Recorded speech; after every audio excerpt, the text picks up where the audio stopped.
The windows of the high-rise buildings illuminated the city at night, without anyone realizing it. A young man was running headlong down the illuminated street, gasping for breath from terror and fatigue.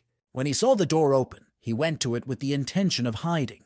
The door turned out to be without a lock, so he now holds it with his body, hoping that it will not open. He thought that he could finally afford to breathe a little and relax. Suddenly, something wet fell on his shoulder, and when he looked at it, he saw that it was a drop of saliva. He slowly looked up and was horrified, unable to make a sound. A horrible blue monster hovered over him, with saliva pouring out of its gaping mouth. Grabbing him with her paws, she flew rapidly over the sleepy city, and only the boy's scream proved his existence. Early in the morning, something very strange was already happening in the university dormitory, at least for one of the participants in the conversation. In Nick's room, near his closet, the commandant stood and stared at a pile of magazines with naked girls, wondering why he had found them in his room. The commandant was surprised to ask Nick how he could have been caught on the very first day of the room check. Nick stood there in confusion, not knowing what to say to these accusations and how these things ended up in his locker. The commandant said that he did not expect to see such things from Nick because he was not into such things at all. He was more interested in some occult nonsense. Looking at the photo of the boy's parents on the shelf, he remembered that they were very famous archaeologists. Nick interrupted a lecture about how university is not the place for such things with a hasty agreement, because he saw that the prosecutor was interested in the find. The commandant announced that he would take the magazines for himself because it was his duty. But Nick was not going to argue about it. Suspecting that his interest had been noticed, the commandant said he would report the incident to the university administration. Nick, frightened, asked for a minute to call someone urgently. He had absolutely no desire to call this phone number, but he had no choice. They quickly picked up the phone and cheered, surprised that he had called first, which made Nick want to quit the call. Nick angrily asked if the fucking magazines in his locker belonged to Liam. Liam was talking animatedly about how he had completely forgotten about them, and Nick wanted to fall through the ground more and more with every word he said. Suddenly, Nick stopped Liam's verbal flow and asked him how he had opened the cabinet lock in the first place, to which Liam shamelessly replied that he had tried a method with gum that he had seen on the internet. Nick simply boiled over with indignation at such a shameless intrusion into his personal space, and with such a good reason. Nick started shouting that they were going around the room and that they had found the stuff, but it was definitely not him who would be reprimanded by the teachers, but Liam, as the culprit. Liam started to cry out in fright that he already had one reprimand, and Nick should help him,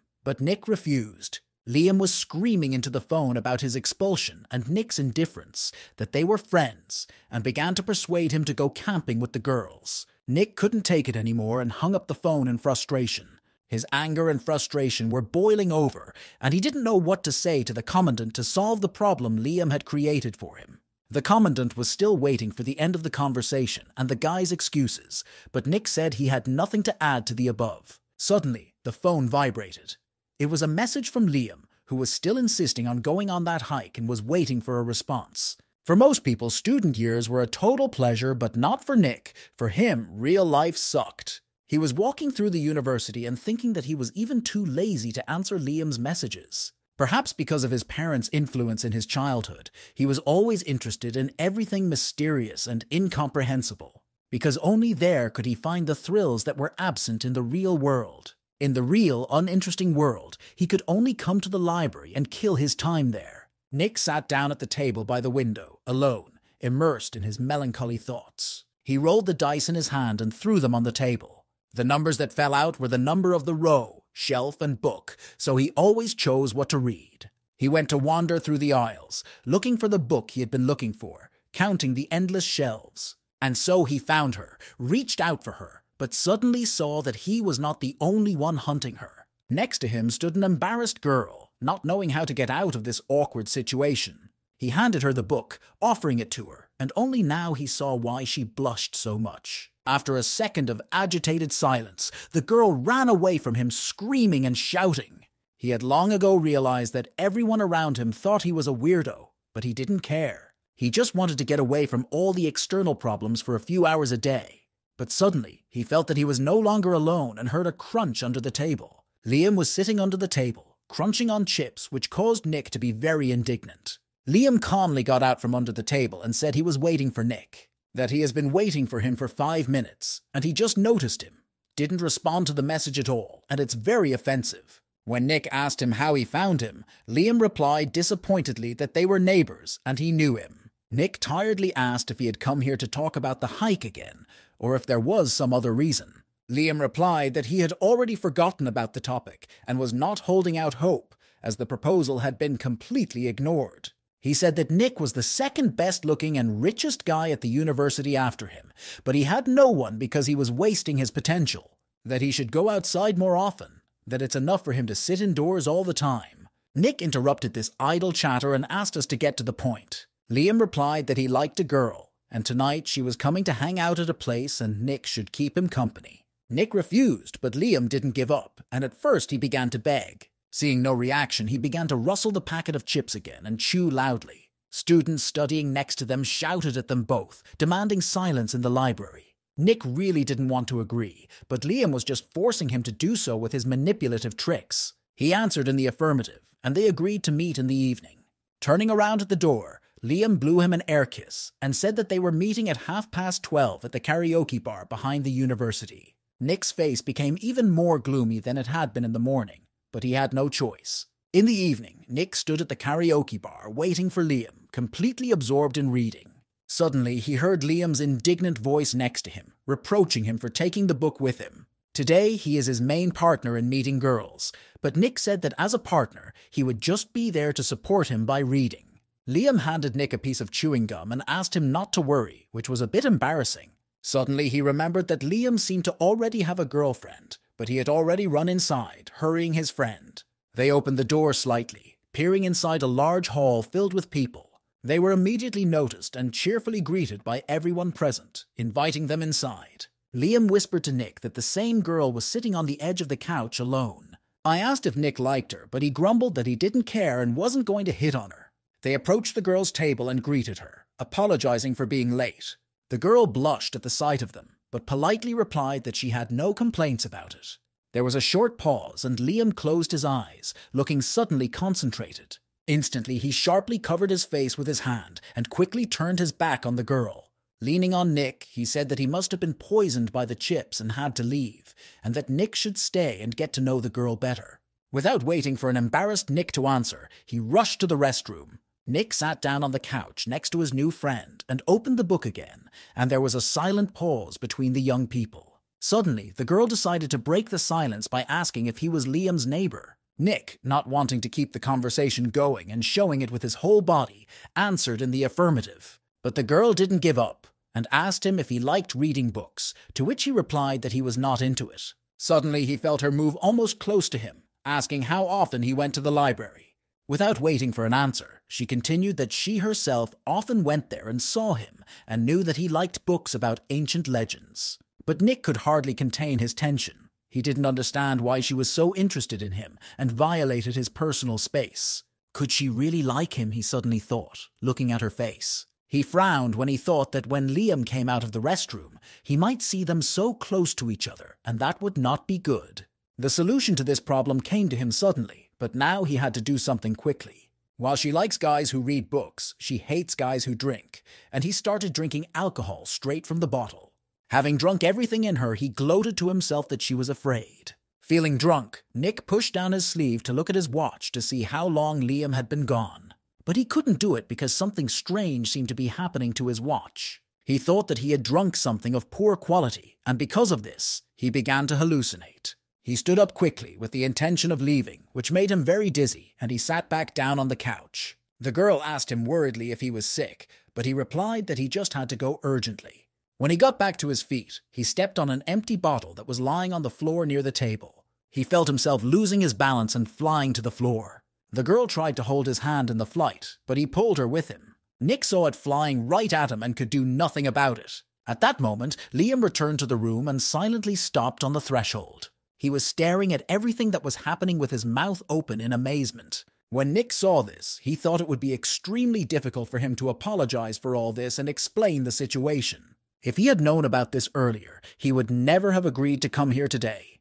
Suddenly, he realized that everything was quiet around him and opened one narrowed eye to see what was happening. He was lying on the floor, and everyone around him just froze in an instant and did not move. Even an upside-down glass of water just froze in the air. Nick ran over to Liam and tried to revive him, but he didn't move. Shocked, Nick simply did not understand what was happening around him. He decided to take drastic measures and hit Liam in the face with his hand. Nick himself was in great pain, but there were absolutely no changes around him. The whole world froze, but it was not a dream at all, he concluded. Suddenly, Nick felt a presence behind him and turned around. Someone who hadn't been in the room before was sitting on the couch. Nick froze in shock for a moment, not knowing what to do next. The man in the hat was sitting on the couch, looking at the screen of his phone, which he kept pointed at Nick. But nothing changed, even when he approached, waved and greeted the stranger. There was no reaction, but the phone screen lit up his face, which meant that something was happening. Nick stood next to the man and leaned over to see what he was staring at. His surprise was overwhelming when he saw that the front camera was turned on. Suddenly, the man in the hat turned to Nick's face and started screaming, and Nick, of course, screamed back.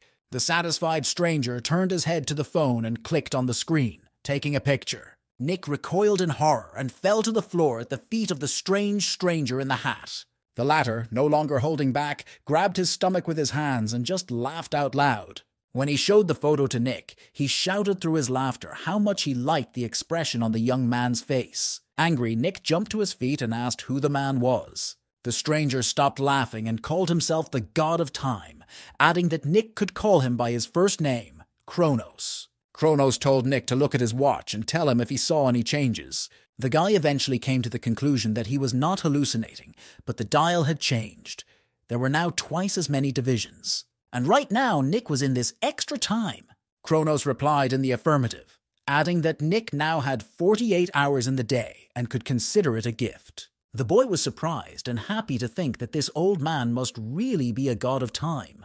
But they didn't know each other at all, and he asked Kronos why he decided to give him gifts. He simply stuck his phone in his face, showing him a photo on the screen. A confused Nick was looking at the photo of his parents and Kronos on the god's phone right now.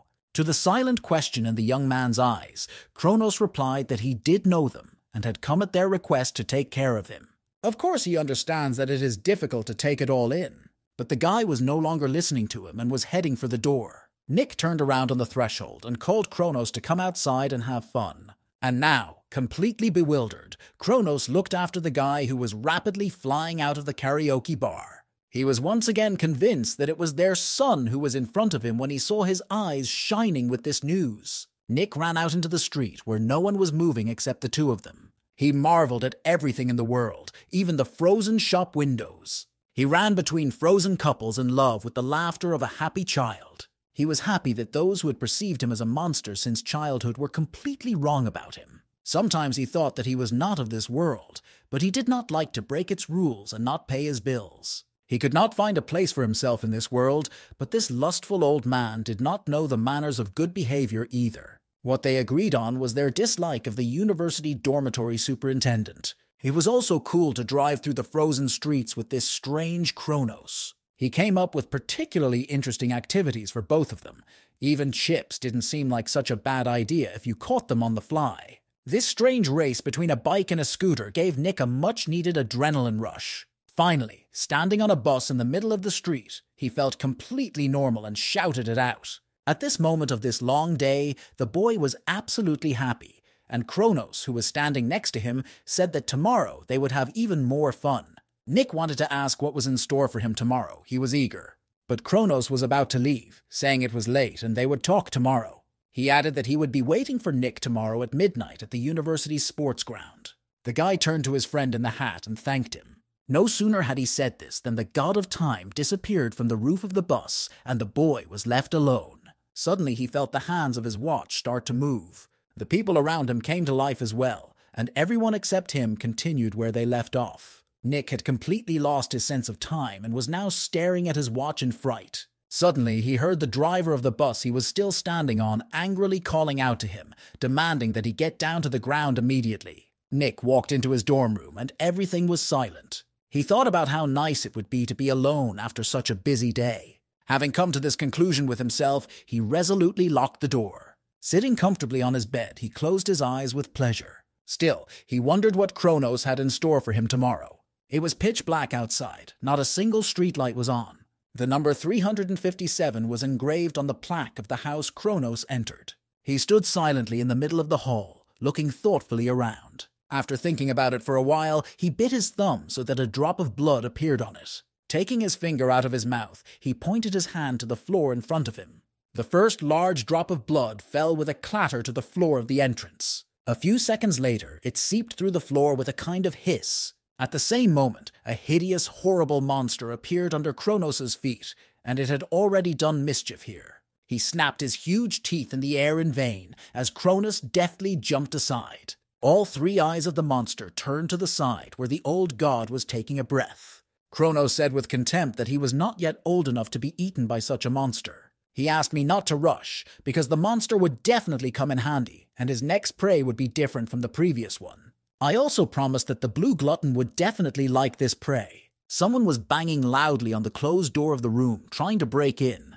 The boy Nick, who had locked himself in there, was loudly forced to open the door, calling him a monster. They said that if he didn't get out, he would stay there forever. Switching to a calmer tone of voice, they began to persuade and say that they had agreed. Suddenly, the offender pushed the door hard, and a furious red eye and an evil smile of a terrible creature appeared in the gap. Nick woke up in a cold sweat, thanking all the gods that it was just a dream. He reached for his phone to see what time it was. He cursed in displeasure, because it turned out that he was already late and had to hurry. Nick made his bed and climbed down from the second bunk where he slept to the common area of the room. There were many containers of takeaway food on the table, which surprised him greatly. Liam quietly came up behind him and put his hands on his shoulders, saying that he had prepared this for Nick. Nick angrily turned to Liam, shouting that he shouldn't meddle where he wasn't asked. And then, in front of me, I saw a confused Liam with a red slap mark on his cheek. Recalling last night, Nick forgot about his irritation, but Liam replied that it was his fault because he had had too much to drink last night. Liam started to pretend that he didn't want to wake Nick up, but it didn't work, and he had to say that the girl from yesterday was a little angry with him. Nick snapped. How Liam had the decency to ask him, but he insisted that he had to meet her tonight. Nick replied that he didn't care and headed for the exit to the loud objections of his roommate. He reached for his book, which was supposed to be on the shelf, but it was not there. He stood confused next to the shelf, remembering whether he had put it there or not. With suspicion, Nick turned toward Liam, no longer doubting that he had done something wrong again. Liam stood silently, holding Nick's book in front of his face. Nick demanded that he give the book back, but Liam started blackmailing him with a meeting with a girl. As much as he wanted to, he didn't have time to argue with his roommate for a long time, because he was late for Kronos. He agreed to come for half an hour and opened the door, and Liam asked him about the food that was left on the table. Nick said he would eat when he got back, just before he noticed something on the front door lock. He took hold of it with his hand and pulled, the substance completely sealing the keyhole and gluing his fingers together. He wondered what it was until it dawned on him that it was chewing gum. Liam stood shyly next to me and scratched the back of his head, making excuses. Nick broke through. He began to say everything that had been sitting inside him since yesterday. Liam wondered why Nick was so angry, and he asked him if he realized how much trouble Nick was in because of him. Liam bowed his head guiltily in the face of the stream of accusations that Nick was hurling at him. Finally, Nick shouted in his face that he couldn't open doors like any other person, and Liam didn't stand for it anymore. He started shouting back that he was knocking and knocking loudly, and all the neighbors around him woke up, all except Nick himself. And then Nick remembered his dream again, and the room that was being loudly knocked on and demanded to be opened, and the same monster that later appeared through the crack and glared at him. Nick snatched his book from Liam's hands and silently walked out into the hallway. Already in the corridor, walking away, he muttered under his breath how annoyed he was with this annoying neighbor. Liam, who ran out into the corridor after him, watched the angry Nick leave in confusion. The lights were on everywhere. The streets were no longer dark as before. Nick ran up to Kronos, who was standing with his back to him in the stadium. The god of time turned his face toward Nick and said that he was late. Nick, trying to turn it into a joke, said that he was late for personal reasons. The phone in his pocket buzzed loudly and interrupted his relaxed speech. When he pulled out his phone, he saw a message from Liam, but he didn't read it, and he didn't intend to. Kronos asked if he had any urgent business again, to which the guy disagreed, saying it was spam. Kronos asked Nick if he was ready for something exciting, and he said that he had been ready for a long time, and that there was no need to delay it. God agreed, and invited Nick to crush the box that was lying on the floor next to them. Nick walked up to the box and announced that he was starting the test. Cronus, who was standing off to the side, encouraged him with enthusiasm. The guy jumped on the box and it crumpled under the weight of his sneaker. There was a scream and Nick felt an uncontrollable pain in his leg. Falling to the ground and holding his leg up, he shouted through the pain to Cronus, who put him in the box. Pulling his foot closer to him, Nick pulled out a long nail embedded in the sole. Handing Cronus a nail, I asked him if he was laughing now, and that he would be better off explaining everything right now. Cronus sarcastically asked if Nick would still be able to walk after such a scratch, to which he replied that he could even make time for God, not to mention walk. Cronus smiled at all 32 and added that in this case he was calm. And then Nick felt that there was no more ground under his feet, but something else. When Nick saw the jaws of a giant monster below him, he jumped to the side. Standing next to Cronus, he looked at the 3 giant eyes and the huge mouth protruding from the ground. Nick screamed in a voice not his own, asking the god of time what kind of monster he was. Cronus noted with sarcasm that Nick himself wanted to experience emotions that do not exist in reality. And here they are. Finally, I would like to add that the rules of this game are very simple. Survive. Nick did not ask again, but ran away from the monster, which greedily licked its giant lips with a black tongue. He was running with all possible speed, but the monster was not far behind, overturning everything in its path. Suddenly, he saw a group of people and ran toward them, thinking that he could somehow ask for help.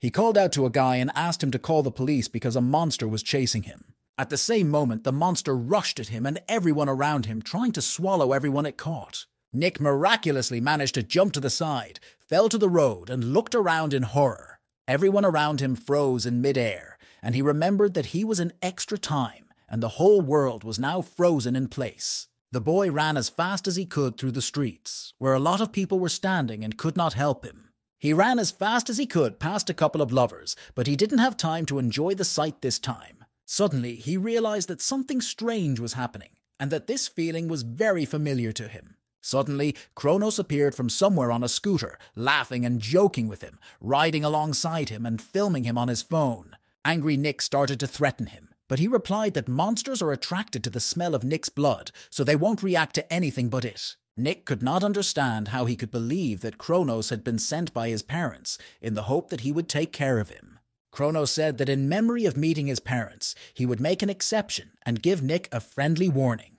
Just as he started to say that the monster's name was Faceless, Nick kicked him in the ribs. Cronus lost his balance and fell off the scooter, moaning in pain. When he looked up in confusion, he saw that the guy had taken his scooter and was riding it away. Unexpectedly for him, this guy's trick was so dirty that he liked it. No matter how fast Nick rode his scooter, the blue monster had no intention of lagging behind him. He realized that he couldn't get away with just riding a moped around the streets, so he had to come up with something else. Suddenly, he was struck by another spontaneous idea, on which he decided to bet his life. He drove up to the doors of the university library and, dropping his scooter, ran inside. At the last second, before the monster's jaws closed at the door, he managed to run inside. At that very second, the monster stopped abruptly and began to stare at him with all 3 eyes. Without wasting a second, the boy slammed the glass doors of the library that separated them from each other. He quickly wrapped the chain with the padlock around the door handles, hoping he would make it in time. The moment he locked the door, the monster rushed at the door, pushed it with all his might, and the guy flew to the floor in surprise. Now he could only think about how this glass door and its fragile chain could hold this monster. His last nightmare with the monster behind the closed door came back to him. His helplessness in this situation, which he was now experiencing not in a dream but in reality. He remembered how the monster in his dream demanded that he open the door right now, this very second, or stay in this room forever. But the boy Nick stood his ground in his dream and refused to open the door. Or on the floor of the gymnasium, he was sure it was much safer there. Trusting his dream, Nick believed in reality that he was much safer inside the building than outside. The monster seemed to calm down, but it wasn't going to go away. But Nick didn't really care, because he was finally convinced that the library would not be able to get him. Apparently the monster couldn't get inside, in which case Nick just needs to stay here for 24 hours and it will be over. It was dark and quiet outside, and only inside the university was there any light. Cronus approached the entrance to the library and stood near the broken scooter on which Nick was fleeing. I realized that the guy was hiding in the library, but it was not good. because Kronos knew that a faceless person could inhabit any object, and he didn't have time to tell the boy about it. A faceless person can even inhabit an entire building, such as a university library. At the same time, Nick, who was wandering through the labyrinths of bookshelves, heard some strange sounds. He followed the sound and looked up to see that the ceiling of the university library was no longer there, but a monstrosity hanging above it. Yellow, stinking saliva fell from the monster's open mouth to the floor in front of Nick. A few seconds passed before the saliva began to eat away at the floor with hissing and acrid smoke. Nick was seriously scared at that moment, and he had to come up with something to save himself. He couldn't understand what the hell was going on around him. He was sure that the monster couldn't get inside the building. Kronos, who was standing outside, heard loud screams of terror coming from the library windows. He was very interested in how long the boy would last inside the stomach of this monster. Nick ran as fast as he could between the rows of books, looking back to make sure the monster wasn't chasing him. But wherever he ran, there were gigantic metastases of this monster that consumed everything in its path. Suddenly, at the end of the corridor, he saw a green sign for an evacuation exit. The boy did not waste time and headed for the door. The monster was chasing him. Nick slammed his shoulder into the door, but it didn't give way, not on the first or subsequent attempts. He thought angrily that only a complete bastard could lock a fire exit. Next to the closed door, he saw a large fire extinguisher on the floor, and as always, a new idea came to him. Nick grabbed a fire extinguisher and started pounding on the door, but what happened next scared him. As soon as the fire extinguisher touched the door, a hiss was heard, and the door began to turn into hideous metastases of a monster. Nick recoiled in horror, not knowing what to do now. The fire extinguisher fell from his frozen hands to the floor. The guy was desperate. Everything he had done so far seemed useless. Suddenly, the monster's voracious tentacles hissed in his direction. Nick barely had time to escape from such an unexpected and vile attack. And now he is running again, running without a goal, just to hide from the one who wants him dead. Nick decided to hide behind the shelves and see what would happen. But everything turned out to be in vain, because the monster quickly found him and began to stretch out to devour him. Nick exerted himself and turned the shelf over onto its tentacles, which screeched away from the spot where it had fallen. A minute later, he saw the monster's tentacles begin to climb onto the bookshelf and try to swallow it. He saw that the more obstacles in the way of the creature, the slower its rate of absorption. In this case, all he has to do is climb as high as possible above the floor. At the time, Kronos was sitting on a bench outside the library playing a mobile game. In his opinion, games should only be played when you win, otherwise they had no point. There was no sound from the library, and he was very curious about the boy. He would be very sad if something happened to the boy, and he really didn't want to let him go so easily. Nick was sitting on a shelf with books, and everywhere on the floor a mass of metastasized monsters spread, and they did not think to stop the absorption. At the boy's feet was the same book that had caused him to quarrel with Liam. Suddenly his stomach growled long and loud, signaling hunger. He completely forgot that he hadn't eaten anything for over 40 hours and sighed in despair. All he had was a piece of chewing gum that Liam had given him. He was completely desperate, thinking that he might die of hunger rather than being eaten by a monster. Closing his eyes, he thought that this might be his end. Memories of how he was beaten at school came back to me. Just like in his nightmare, he was sitting behind a closed door and his abusers were breaking in. They shouted that they had agreed that they would play heroes, and he was a thief, and he had to open the door for them. They shouted that if he didn't come out, they would never play with him again, and they stood ready with sticks and buckets. When they realized that he did not fall for their persuasion, they began shouting insulting words at him. Then he decided to himself that he would never leave because it was the safest place to be. A little later, when everything was quiet, someone knocked on his door. The boy standing behind the door told Nick that all his offenders had already left. Suddenly his phone rang in his pocket, which surprised him. He couldn't believe his eyes. Had time stopped? Nick remembered that, except for living people, any object he touches turns into its original state. He saw 5 notifications on his phone screen that he hadn't had time to read yet. He thought it was probably Liam who sent him the message again. Nick decided to do it right away, and when he opened the correspondence with Liam, he was very surprised. Liam wrote that the girl from the karaoke bar was actually in love with Nick and wanted to meet him before she left. But Liam knew that Nick would definitely refuse, so he played that play. I left them alone to get to know each other better. And as his friend, Liam would really like him to forgive him for his big mouth, but he did come out and vent. Nick felt ashamed of his behavior towards both the girl and Liam. He remembered the past again, and the knocking on the closed cell in which he was hiding from his offenders. Behind the door, the boy's voice said that the offenders had already left and it was safe to come out. But Nick was so afraid to open the door that he couldn't move. Suddenly, the boy asked him about a very cool fantasy book that Nick had and asked to read it. Nick was very surprised by this request, considering the condition of the book, as it was now lying at his feet. He timidly opened the door and tearfully asked the boy if he liked to read this kind of thing too. The guy answered in the affirmative and added that these books were so cool, which made Nick smile. This was Nick's first meeting with his roommate at the university, Liam. Liam studied in a parallel class with Nick. He was the one who opened that damn door for the guy. He suggested that they go for a walk and talk somewhere else so that the guy wouldn't be locked in a room all the time. Nick was looking at his new friend like a fascinated man, and you couldn't believe your eyes. Tears of regret and shame were spilling out of Nick's eyes onto the phone screen. Liam could not even imagine how much he wanted to go outside now.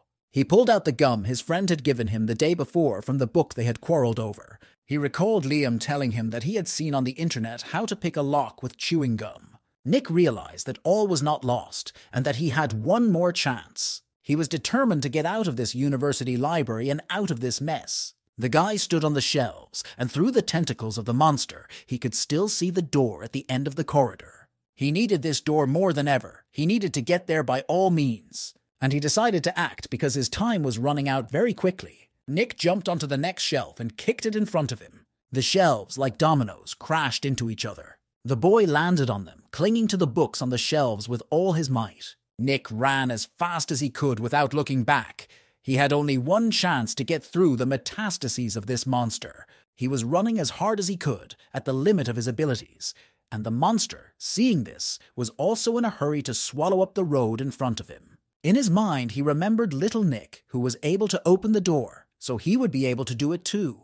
In fact, there is nothing complicated about opening the door. The monster had already begun to weave its tentacles around the lock and the door handle. Nick realized that he had to accelerate even more because he needed to get out. He remembered Liam's smiling face as he opened the door to his locked cell. Dripping with sweat, terrified as never before in his life, he did everything in his power. Kronos, who was standing in front of the library, had already begun to worry about Nick's fate. And he came to the door and started shouting at the guy, saying that he should just try to die. No matter how many times he called, there was no answer, which made him even more worried. Unable to withstand this tension, Kronos decided to go inside.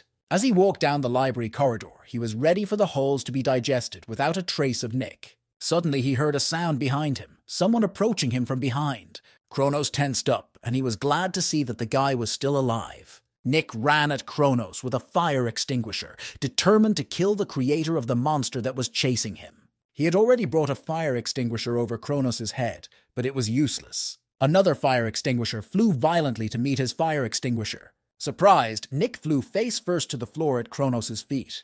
Kronos said angrily and disappointedly that a fire extinguisher could not kill a deity. Nick lay on the floor in shock, not knowing what to say. Suddenly, the true face of Kronos, made of fire, appeared in front of his face and began to move toward him. Stretching out his fiery tentacles, the god of time addressed the boy. Nick put his hand over his face in horror and looked at Kronos through his fingers. The god of time leaned over the young man's face and said with a smile that he had passed the test. In a moment, the fire around Nick disappeared, and only the monstrosity remained, calmly staying in place behind the boy's back. Kronos also noticed this and said that he had completely forgotten about this thing, that the monster had already played its role and could be free. In a moment, the monster began to scream in pain and seemed to age. The monster crumbled before the boy's eyes, turning to ash. Kronos told Nick not to worry, because it was just a small creature created to test the skills of the representatives. Nick exploded. He couldn't understand. What kind of inspection? What kind of representative? What kind of old man was carrying?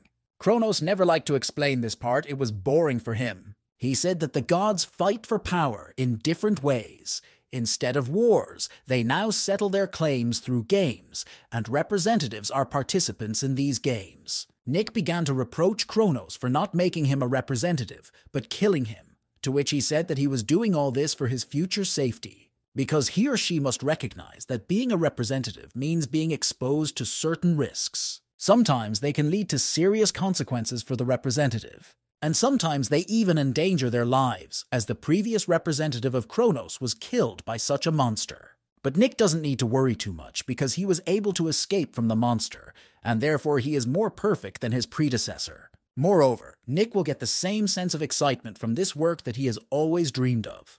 That's why Kronos decided to offer him to become his personal representative. Once he becomes a representative, he will not only receive a generous reward, but also even more exciting games than he had today. Nick smiled back at him and seemed to agree with his proposal. But it was deceptive, because Nick then punched Kronos in the face. Kronos lost his balance and fell to the floor. Stunned, he lay on the floor and did not understand how the guy could refuse all the benefits of a representative. Nick, leaning over him, told him not to worry, because it was just his friendly greeting to his future partner. Kronos, who had recovered a bit, started shouting at the guy's back, asking if he agreed or how to understand it all. As he was walking out the door, Nick showed him a gesture that could not be mistaken for anything else. But in fact, he could not resist the offer. For now, he has more important things to do than this issue, and he will deal with Kronos later. He reread Liam's message about meeting a girl from the karaoke bar. Realizing that he did not want to miss this meeting, he sped up. Nick looked at his watch and realized that it was already 1 a.m. He was worried that it was so late and that the girl had probably already left. If he had known earlier, he would have come straight here instead of taking a shower. But his worries were in vain. The girl was still waiting for him. He calmed down and finally realized that he could breathe. They went to a cafe, and he explained to the girl that they each had their own path and that he hoped they would meet again someday in the future. He sincerely thanked her for her feelings. He really thought so now. He got up from the table and said goodbye to the girl and was about to leave. But he stopped in time and did not open the door, remembering that he had forgotten to do something. He turned to her again and said thank you, even though she didn't know why. But the main thing was that he realized why. The girl was left alone at the table, but there were others sitting behind her. Liam's phone vibrated. He looked at the screen and smiled happily. It was a message from Nick, asking Liam what he needed to prepare for the hike. Nick and Kronos rode their scooters to a 24-hour bar. Nick got off the seat and Kronos hit the gas, driving away, exclaiming that he had invited him not to drink tonight, but to take part in a game. He had no doubt that the old man was up to something again. He didn't want to think about it, but decided to just go with the flow. Nick walked decisively to the door of the bar and opened it, intending to find out what the old man wanted from him. He stood on the threshold in astonishment, for he had not expected to see such a thing. The bar was full of people, but he couldn't see anyone's face because it was covered in pixels. The guy thought that they were like 3D avatars in the game, and it looked like it was specially made to hide the identity of the players. He approached the bartender's girlfriend and said that he had come to take part in the game. The girl addressed him by name and told him that he would soon take part in the greatest game in history, which would completely change his life. Nick asked what the greatest game in history means and what it is. Handing him a glass of cocktail, she said that he had to find out for himself and asked if he was ready for it. Nick picked up his glass and thought about the answer to this question. The girl added that she shouldn't be so tense. She should relax a bit and have a drink. Nick decided that if he had nowhere to go, there was no point in being afraid of anything, so he tipped his glass. After drinking it all down, he set the glass down on the bar with a flourish. With a smile, he decided that now he was ready for whatever awaited him. Suddenly, he felt something strange in his body and realized that the cocktail he had just drunk was to blame. As soon as he realized this, he fell unconscious on the bar. The girl bartender looked at him and wished him a good game with a smile. A screen appeared before Nick's eyes, loading the game data, and at the end it said that the game was starting.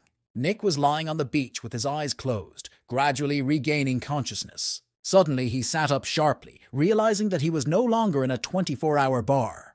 He began to call out loudly to anyone who might be nearby to find out where he was. He couldn't understand how he could end up on a desert island because the damn old man wanted him to take part in a game, and it didn't feel like a game. Furious, he shouted that when he got out of here, Kronos would pay him for all this. He realized that the longer he thought, the more angry he got, and that made him hungrier. The guy decided to explore the island he found himself on. Already tired of walking, Nick saw a large crab on the sand. He imagined the crab dishes he had tasted in local cafes and started salivating. Could this be the buffet of crab delicacies in front of him? He could not believe his eyes. He grabbed one crab and shouted with joy that he had caught it. But when he sank his teeth into it, he realized that the crab was not cooked as he had imagined, but alive. Nick began to vomit, throwing the crab away and lamenting how he could have made such a mistake. It seems that in order to survive on this island, he first of all needs to get fire. His camping knife and lighter, which he had brought with him, are missing. It seems that the managers want him to make his own fire. He realized that he would have to produce fire by friction. There was a lot of brushwood around, and he remembered in a survival book that the process looked something like this. It took him 3 minutes to wipe his palms almost bloody. Realizing that he must be doing something wrong, he came up with a new idea. He came up with the idea of making a homemade bow out of a wooden stick with his shoelaces. And then, with the help of this bow and a stone that will press down on the friction stick, you can make fire. It was much easier, and he was sure that this time he would succeed. He had been doing this for 10 minutes, and his hands were saying thank you to him. At first half an hour passed, then an hour, and Nick was already tired, but there were no changes yet. Suddenly, the first smoke came out of the wood, which encouraged the guy incredibly. He decided to make even more efforts to achieve the result. With the maximum speed he could muster, Nick began to rub the wood with his stick. He realized that he needed to add wood shavings as soon as possible to ignite the spark. He finally managed to light a fire, and he was overjoyed at that moment. He saw that the smoke from the fire was moving at an angle, and when he looked back, he saw that a storm was coming to the island. He hoped very much that the rain would not add to all the troubles. But his hopes were not realized, and he ran to find shelter so that the fire would not go out. Suddenly, in the mountain he ran up to, he saw the entrance to a cave. In order not to waste time, he ran to a safe hiding place, as he thought at the time. He thought that the heavens had taken pity on him and gave him shelter so that his fire would not go out. Looking up, he saw thousands of red lights around him. Suddenly, those lights started moving and squeaking and attacking him, and Nick realized that they were bats. Trying to keep the fire he had lit alive, Nick ran out of the cave, looking for a new shelter. Finding nothing, he picked up a large leaf and hid under it with his light. But it was all in vain. The spark of the fire was extinguished by the rain, and Nick's hopes were shattered. Nick didn't know how he could survive on the island if it took him a whole day to build a fire. The next day shone with clear sunshine that appeared through the white clouds. Nick woke up in the same place, under the same leaves he had hastily picked yesterday. He got up, went to the water, and felt very, very hungry, even in its raw state, but he had to eat something. He saw a shell on the sand, picked it up with a desire to eat it, but it was slippery and had an unpleasant odor, and the boy realized that he was going to throw up. Suddenly he heard the sounds of human speech and splashing from the water. As Nick approached the shore, he saw 3 people drowning in the water. When people saw someone on the shore, they started shouting loudly, begging for help. Nick realized that these could be NPCs from the game, and that he had to rescue them in order to move on. He realized that there was no point in doubting now. The most important thing now was to act. Nick took off his t-shirt and dove into the water to save the drowning men. But the guy overestimated his strength. His endurance was only enough to save one of them. The exhausted man lay exhausted on the sand and barely moaned, asking for water. Nick asked him to wait a bit, and a few minutes later he returned with a coconut, offering him to drink coconut juice because he had nothing else. The man thanked me for the juice and introduced himself as Ron, adding that he was an adventurer. After taking a couple of sips, he handed the coconut to Nick, and to his surprise, said that if he drank too much juice, he might get diarrhea, and he didn't want to take any chances. Diarrhea can lead to a lack of water in the body, and this is logical. Therefore, the most important thing needed to survive on the island is to make a fire, because only with it will Nick have clean, fresh water and food. While Ron was saying this, Nick remembered that he had drunk 3 coconuts in the morning and was already feeling sick to his stomach. But out loud he said only that he knew everything he had just heard, without pretending to hear this information for the first time. On the 3rd day on the island, the firewood finally dried up and they could try to start a fire again. It was already noon and Nick's stomach was starting to twist.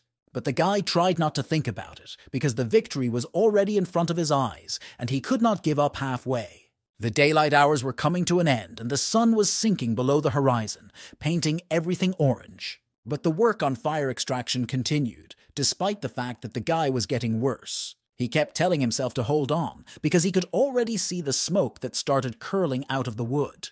Ron saw him too, and they both tensed up in anticipation. Suddenly, a spark flashed from the friction, and Nick exclaimed with joy that it had worked. Ron encouraged him. telling him to keep going and when there were more sparks, to immediately pour shavings on them. Nick's stomach was already tearing up, and he could barely contain himself. He felt that he would not be able to stand it any longer, but he could not afford to give up the case he had spent the whole day on, even at the final stage. Due to the accelerated friction, Nick's invention suddenly broke. There was a long pause, during which both participants in this action just sat there with shocked expressions on their faces. Nick lowered his hands over the already extinguished spark and could not believe how this could happen to him again. Unable to bear the injustice of life, he simply cried out in a voice that was not his own to the sky. Ron calmed him down, saying that he was irritated 2 days ago, and that if he continued like this, Nick would not succeed. He had to calm down. The guy interrupted him,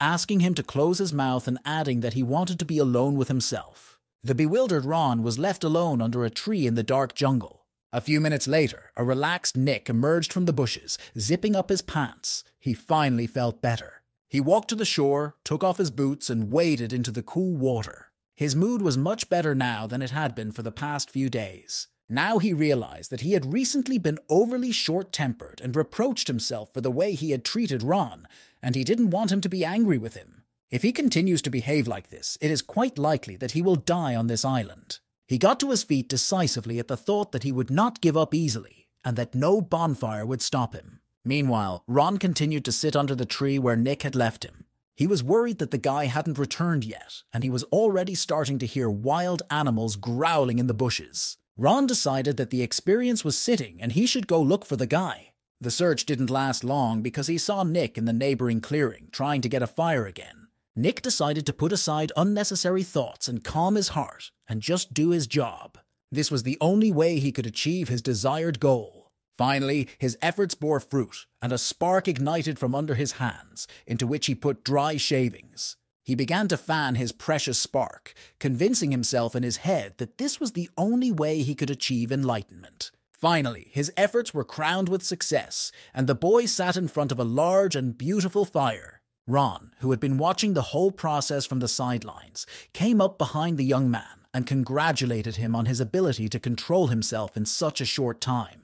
Nick admitted that he had been overconfident and emotionally unstable throughout their relationship. Finally, they caught crabs, put them on sticks, and watched them cook over the fire. Nick could never have imagined that the opportunity to eat cooked food would be such a joy for him. Suddenly, a blue screen appeared in front of his eyes, saying that his progress level had risen by 1 point. Surprised and excited, Nick turned to Ron with a comment that this game even has a screen for each player's current status. He finally managed to make a fire, and this boosted his progress, and he felt that all was not lost. Nee was afraid that he would not be able to survive all 3 stages of the game that the creators had prepared for him. Suddenly, Ron groaned, and Nick asked him if he was okay.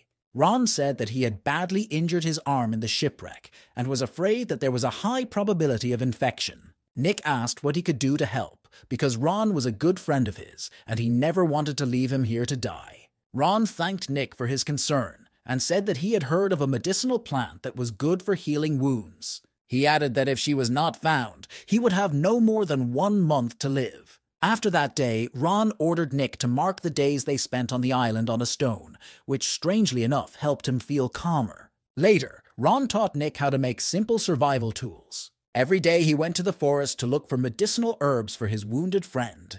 However, he still hadn't found the right plant, and Ron was getting worse every day, with a fever on top of it all. Nick decided to get away from his bad thoughts and went fishing on the beach. He forced himself to focus on the task at hand, and when he spotted the prey, he mentally signaled himself to act now. He stuck the spear into the water and in a few seconds pulled out a fish strung on it. At that moment, waving his spear with his booty, he became the happiest man in the world. Nick decided to cook the fish and bring it to Ron because he needed more strength than he did.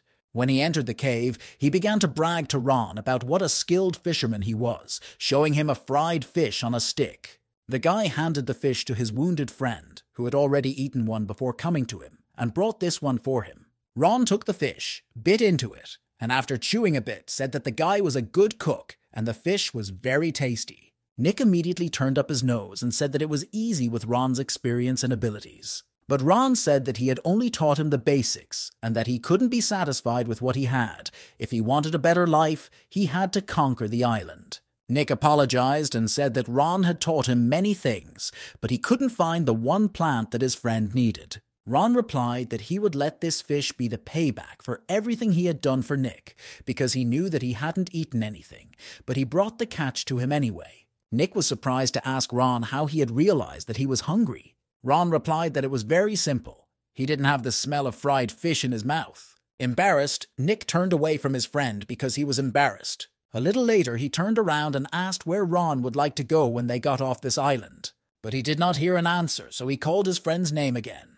Ron lay motionless in the twilight of the cave that had become his refuge for 21 days. Not daring to approach, Nick once again begged Ron to say something, but there was no response. Unable to stand the tension, Nick ran over to Ron and began shaking his lifeless shoulders. Forgetting himself, he shouted that he would catch many more fish for him. Suddenly, a bright light appeared in front of him, blinding him. An inscription appeared in front of him, which led him to maximum indignation. The caption said that there was an error in the story, and the task time was increased to 520 days. Nick did not understand when the task time increased by 480 days. After calculating, he realized that 1 hour in reality is equal to 20 days in the game, and it turns out that 24 hours is 480 days, and he was discouraged. But he thought that he could not cope with this problem alone. He would not survive even one stage of the game, let alone 3. Suddenly, he heard someone calling his name, and in disbelief, he saw Ron in front of him. Ron's soul stood in front of the boys smiling and said that only the brave would be able to overcome all the hardships and get off the island. Ron asked me to never forget his words, and Nick didn't immediately understand what he meant. Suddenly, he remembered he had to completely conquer this island. As he was saying goodbye, Ron wished Nick luck, said that he was very smart and had a strong spirit, and that he believed in the boy. The next day, Nick buried his friend, who had become a real mentor to him during this time. He knelt in front of his friend's grave and paid his last respects. Finally, he gave his word to Ron that he would not let him down and would certainly conquer this island. Nick crouched down to the bushes and pushed them slightly to the side. In front of him, a bird was running on the lawn, chirping loudly, looking for something in the green grass. Nick jumped out of the bushes, shouting that he would catch her today. But a moment later, he fell face first onto the grass, and the bird flew away in a timid manner. As he continued to lie in the grass with his hand on his cheek, he reflected sadly on the fact that he was tired of the same fish on the menu. He sighed sadly and stood up, realizing that there was nothing he could do about it. He had to go fishing again. Nick heard some people screaming in the distance from the beach. He ran as fast as he could to the beach and saw the NPCs swimming in the water again.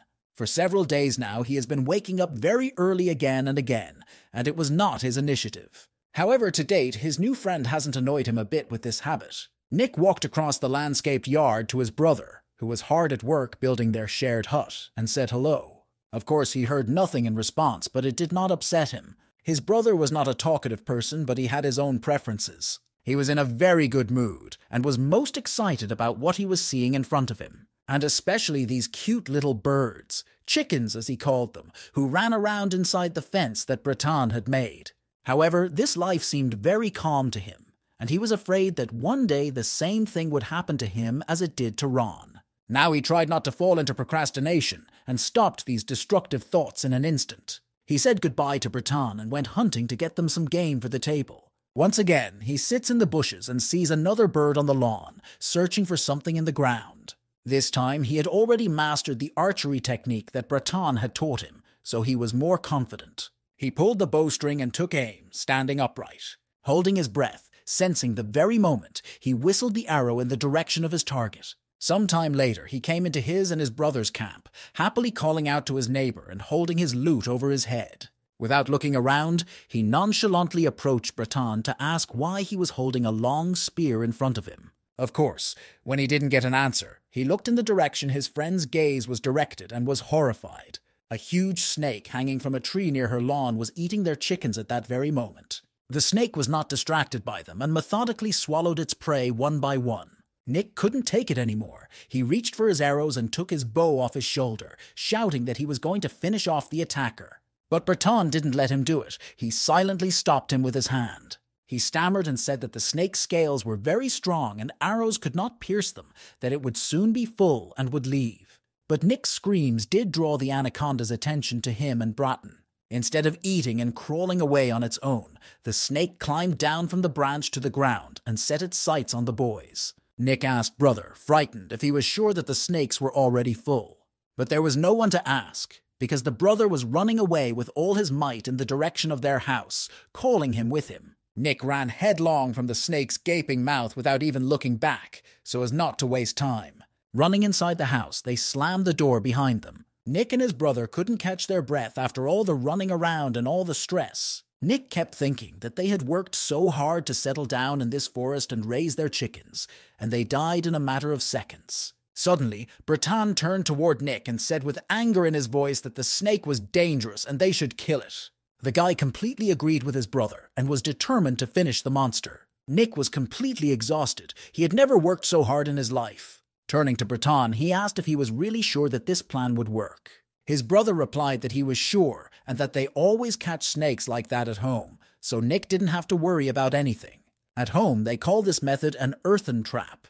The snake is attracted to the bait and does not notice the pit with sharp stakes at the bottom. Nick calmed down and said that he trusted his brother, but that he still wanted to discuss their plan one more time. When this voracious snake smells the chicken, it will definitely come here. And then he would fall into the trap they had prepared and be pierced by the stakes they had placed at the bottom of the pit they had been digging all day. Nick thought this plan was perfect. They could finally say goodbye to the fish and have a bucket full of fried chicken waiting for them. The plan was good, but they have been waiting for it to work for 5 days now, but nothing has happened.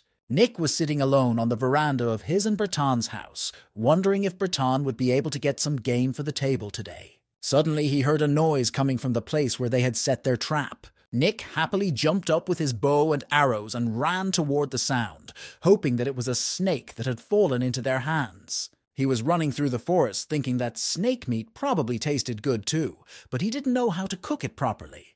When he came running to the clearing with the trap, he was stunned by the surprise and the horrific scene he saw. A giant snake wrapped itself around Bratton, squeezing his body until the bones cracked, and Bratton, powerless to do anything, screamed in pain. The stunned boy asked Bratton how he had ended up here and what he was doing on the lawn. My brother replied that he had come to check out the trap they had prepared and had no idea that the snake was waiting for them. The serpent squeezed Bratton's body even harder, and he shouted to Nick with his last strength to save his life and run away as soon as possible. Nick frantically considered the possibility of escape, which in this situation did not seem like such a bad idea. Even if Brother was caught by the snake, he personally had no chance of defeating this monster. But if he runs away now, he will lose Bratton forever, just like he lost Ron before. He realized that running away was not an option. He had to fight back. Without hesitating for a second, he picked up Bratton's spear, which was lying on the ground. And with all his might, he took aim and threw it right at the head of the voracious snake. He hit the snake right in the left eye, and the snake, suffering from pain, opened the rings of its body and dropped Bratton to the ground. My brother fell down from a height, hitting the ground hard. Nick, without wasting a second, decided to go all in. He threw his quiver of arrows to the ground. A second later, he demonstratively took his bow off his shoulder and threw it. He sneered at the snake with his finger and shouted loudly that he would kill it with his bare hands. The angry snake responded to his cries and turned its bloody face toward him. Nick didn't wait for him to rush at him and ran to the other side of the clearing with the trap. Shocked, Brother raised his head above the ground with the last of his strength and looked at this picture with a complete lack of understanding of what was happening. Nick knew exactly what he had to do now, and he anticipated that he was going to win this fight. He had already reached the earthen trap and was preparing for the last dash. Without even looking back, he could feel the snake, blinded by anger, hurtling at his very heels. He realized that in order to survive, he had to act right now, at this very moment. Pushing off the ground with all his might, he jumped forward. The serpent was completely focused on its target and did not see anything happening outside of it. In the flight of the jump, Nick could feel the giant's mouth opening wider and wider behind him. Finally, the snake's weight caused the top of the trap to collapse, dragging its heavy body with it. Nick grabbed the edge of the chasm with stakes, hoping that the edge of the trap would support his weight. The serpent was lying at the bottom of the huge pit he and Bratton were digging, strung on stakes, but it didn't move. Nick thought it was a good idea to drop his gear, because otherwise he would have fallen through the trap too. With a calm soul, the guy pulled himself up over the abyss and climbed out of the pit. He hoped very much that Breton was okay and that he would not lose him, but he was unconscious. The guy did not respond to Nick and barely breathed in the cold sweat of fever. The next day, Nick was sitting in front of 2 graves on a familiar lawn. Today was Breton's 20th day on this deserted island. Suddenly, something came to Nick's mind that made him distracted from the sad memories of his fallen friend. He realized that the time of appearance on the island and the time of death of 2 NPCs coincide. Their lifetime is half the time he was on the island. In other words, the rules require the representative to overcome the second half of the game on their own. It turns out that even if he saves the 3rd NPC, he will also live no more than 20 days. After some thought, Nick decided that he would not rescue anyone for the time being, but would rather return to his training. Every day he practiced archery, and every time he did it, he got better and better. He made targets on all the trees that surrounded the training ground. All his days went by like that, and eventually he got bored and wanted to make a change. Nick thought about what he could do for a while and, as usual, came up with a brilliant plan. For this purpose, he had long ago made a raft. Nick swam up to the NPC, greeted them, and said he was glad to see them again.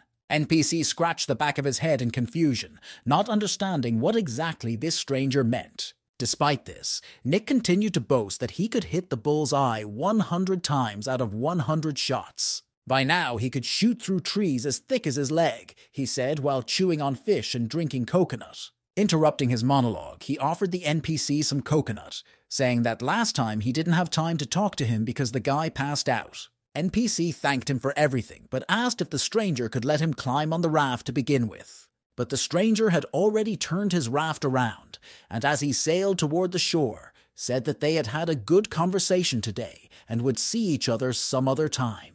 Nick convinced himself that he would save him some other time, because he still had more than 200 days to live. A deer with twisted antlers was peacefully nibbling on the juicy grass in the meadow. Suddenly he fell sideways, pierced by Nick's accurate shot. Nick jumped out of the bushes, overjoyed, confident that he would be eating meat tonight.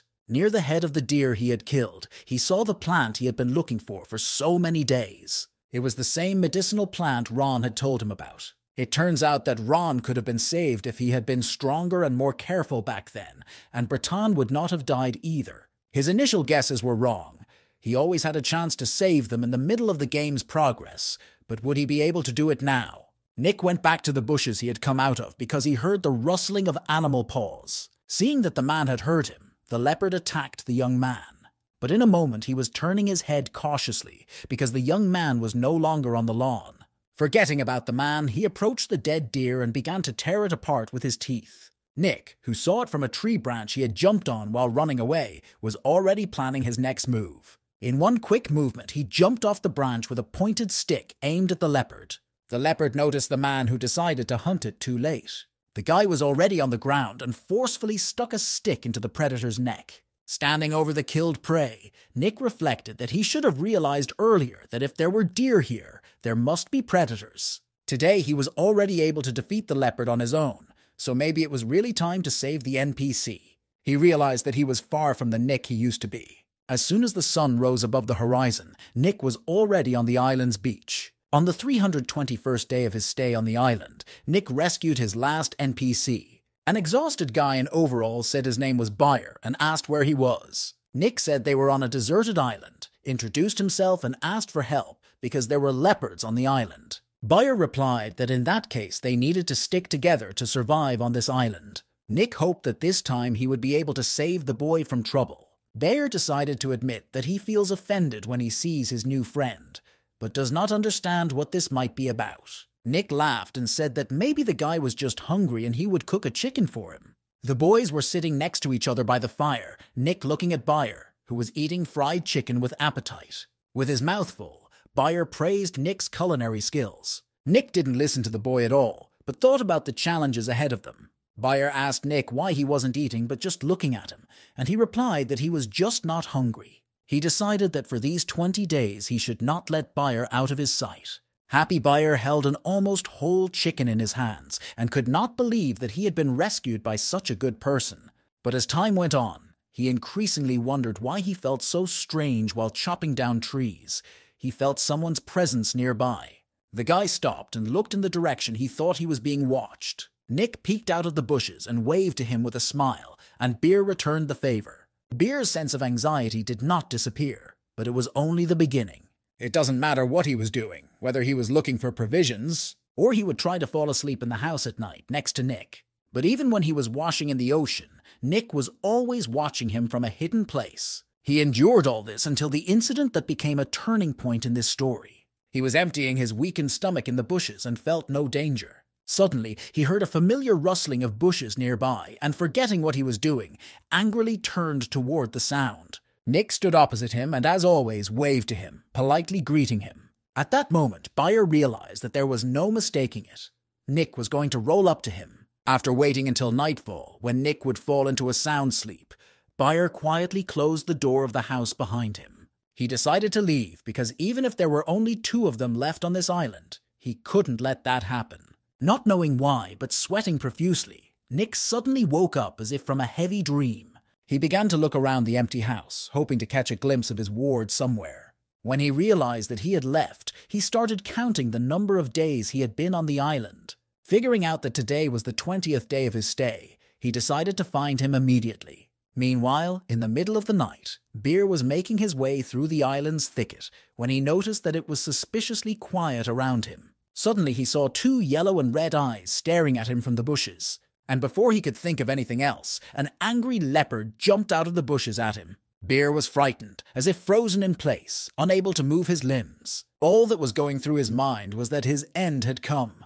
At the same time, Nick, sweating from running through the woods, realized that he could not find the boy anywhere. He did not want to lose anyone again. It was unbearable for him. At the very moment he thought this, he heard Beyer's cries for help from the thick of the forest. Beer's body began to obey him, and the boy ran off the lawn toward the house. But the leopard was not far behind and rushed at the frightened boy. Beyer closed his eyes, thinking that no one would come to his aid. But Nick had already appeared in front of him, and without hesitation he aimed his bow at the leopard. Nick fired his arrow, which flew past Beyer and hit the predator right in the chest. Shocked, Beyer opened his eyes and saw Nick's excited face. Nick looked at his ward, worried that he had been injured. Forgetting everything, he told him why he had been watching him all along. A puzzled Beyer realized that Nick was following him to protect him.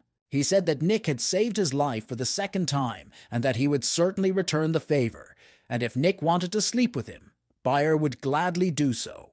Now Nick was staring at the guy's face, dumbfounded, not knowing what to say. Suddenly he lost his temper, called Beyer a perverted faggot, and said that he was the most normal man in the world.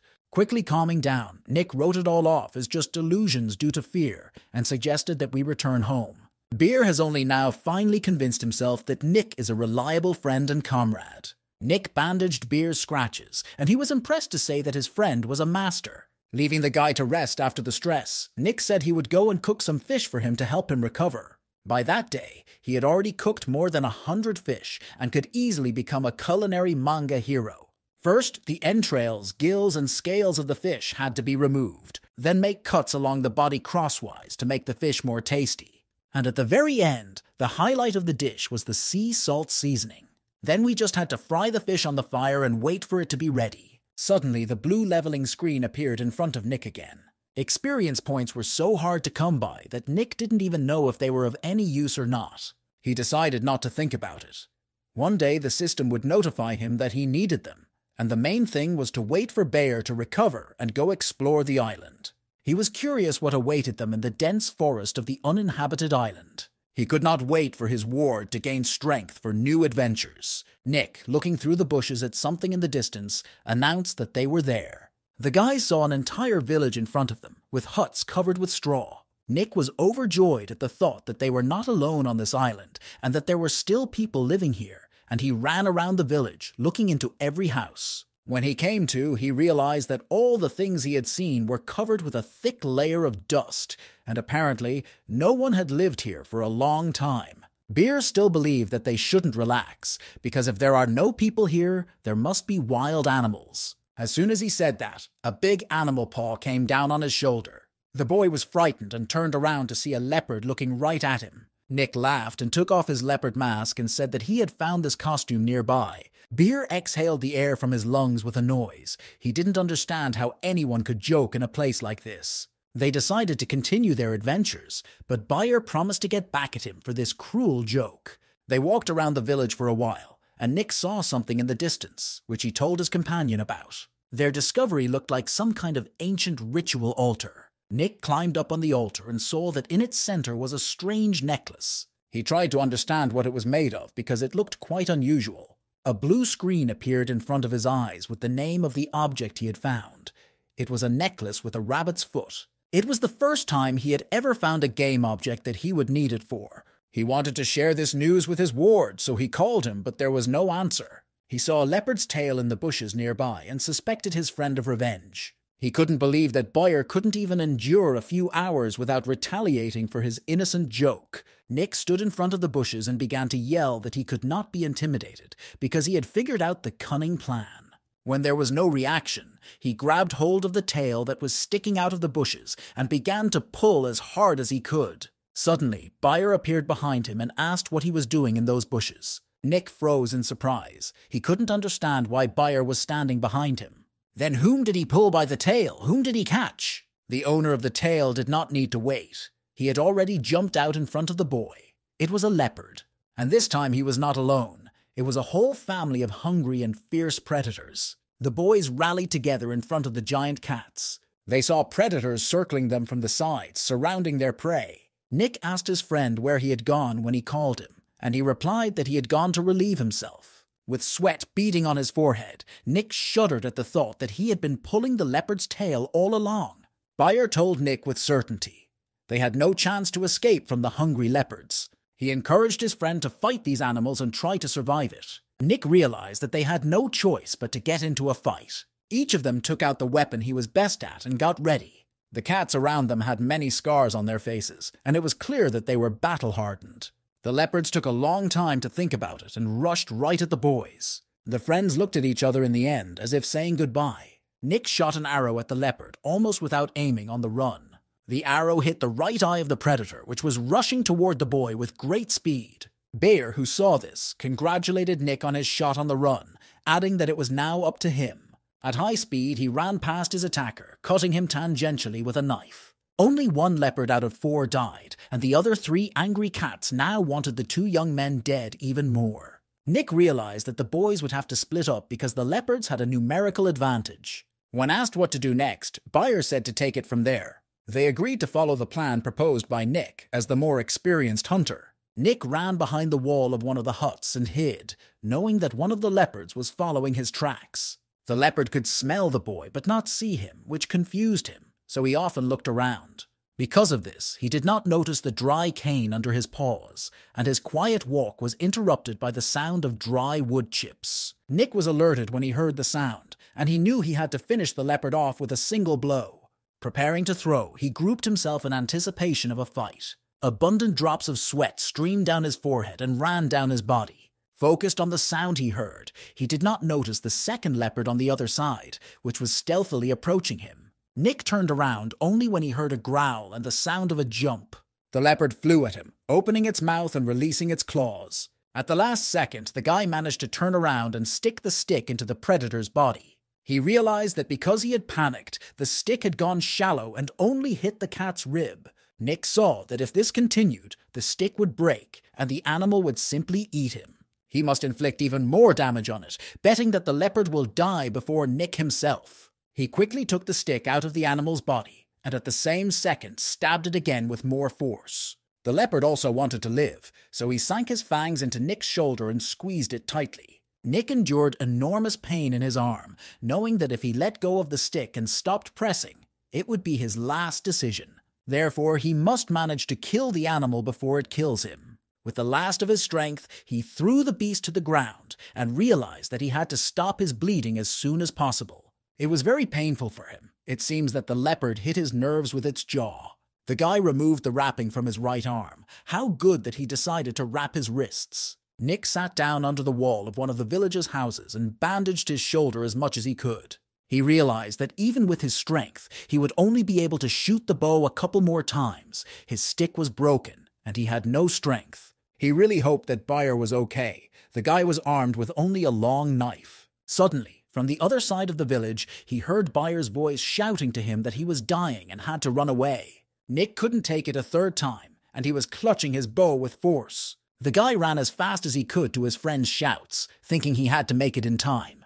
Beer, exhausted from running, got down on one knee, realizing that there was no point in running anymore. He had to take the fight. He shouted in the end, because he realized that he could not cope with 2 leopards alone, and he did not want to endanger his friend in this case. The ferocious roar of the predators was suddenly cut through by the sound of an arrow flying past Beer in the direction of the cats. Bayer was amazed. Nick missed for the first time since they had met.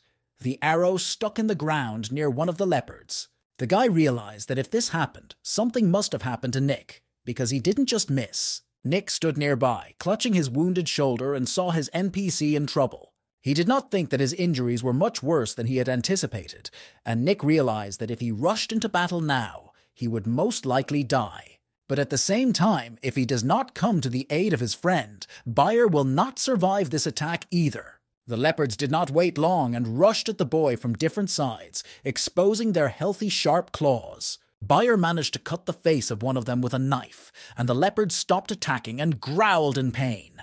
Another predator managed to tear the boy's shoulder with its paw.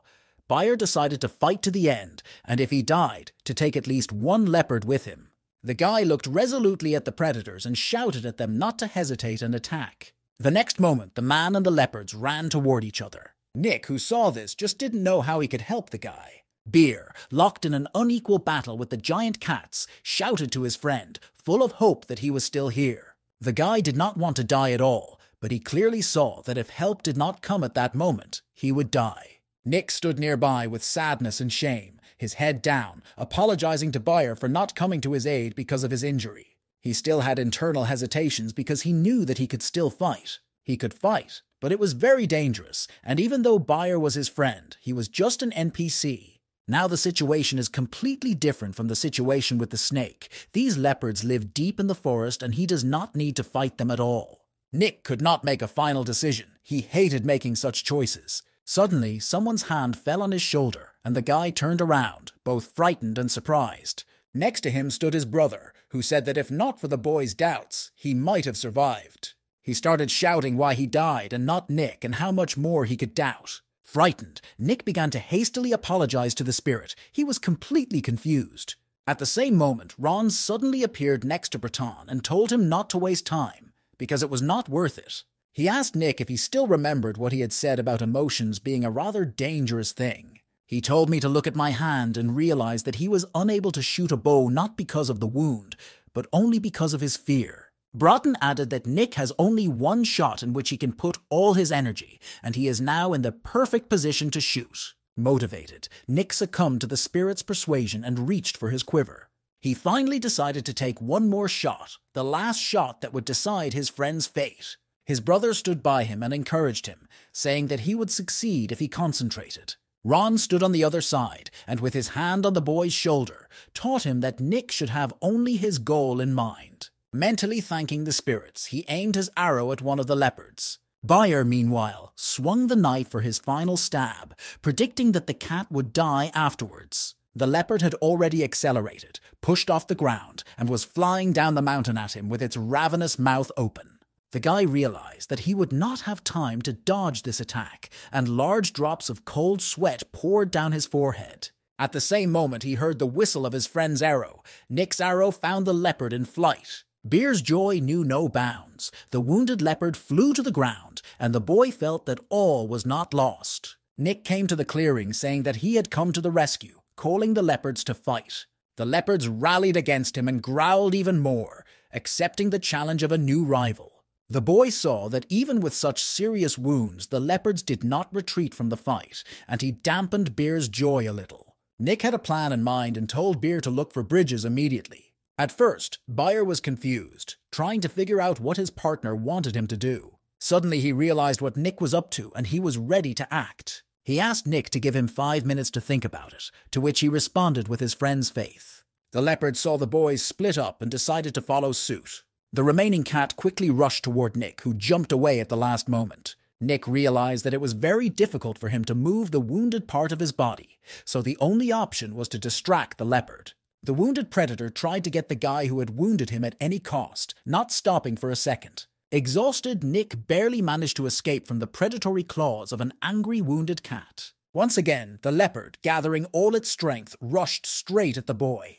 Nick was able to run back a sufficient distance from the predator without even turning around. Disappointed with the failed attack, the cat growled aggressively at the boy. Nick felt his stamina almost exhausted when he heard Bayer's voice calling out to him. With all possible speed, the boy ran to his ward, feeling the leopard running after him. Bayer stood on the edge of a tree branch that grew on the edge of the clearing, and a second leopard stood opposite him near the trunk, preparing to lunge. Nick, avoiding the claws of the predator, tried to shoot at Bayer's leopard on the run. Finally, he shouted to Bayer to start acting right now, and Bayer ran to meet his attacker. 78 days ago, she and Nick discussed that a surprise attack against leopards would be the best way to go. Nick asked what to do if two leopards fought against them at the same time. Bayer sketched out the battle plan on the ground and how he sees it. In this case, they just needed to create the perfect conditions for a surprise attack. His plan reminded Nico of an ancient Chinese proverb, and Bayer asked which one. Suddenly, almost in front of the leopard's face, Bayer turned and jumped off a tree branch. He jumped right at the leopard that was chasing Nick and stabbed it in the back with his two knives. Nick shot an arrow at a leopard that jumped from a tree branch after his friend. The arrow went straight into the mouth of the predator, which fell to the ground dead. Both of them stood over the bodies of large spotted animals and were finally able to catch their breath. They had succeeded. Bayer said that Nick's injuries should be examined as soon as possible. Nick told him not to worry, but Bayer insisted on checking to see if the guy's bones were damaged. He said that he knew from the first shot Nick was seriously wounded, otherwise he would not have made a mistake, and when the wounded cats did not retreat, he thought it was over. Crouching down, he offered Nick to carry him to their camp, because it was unknown whether there were any more leopards nearby.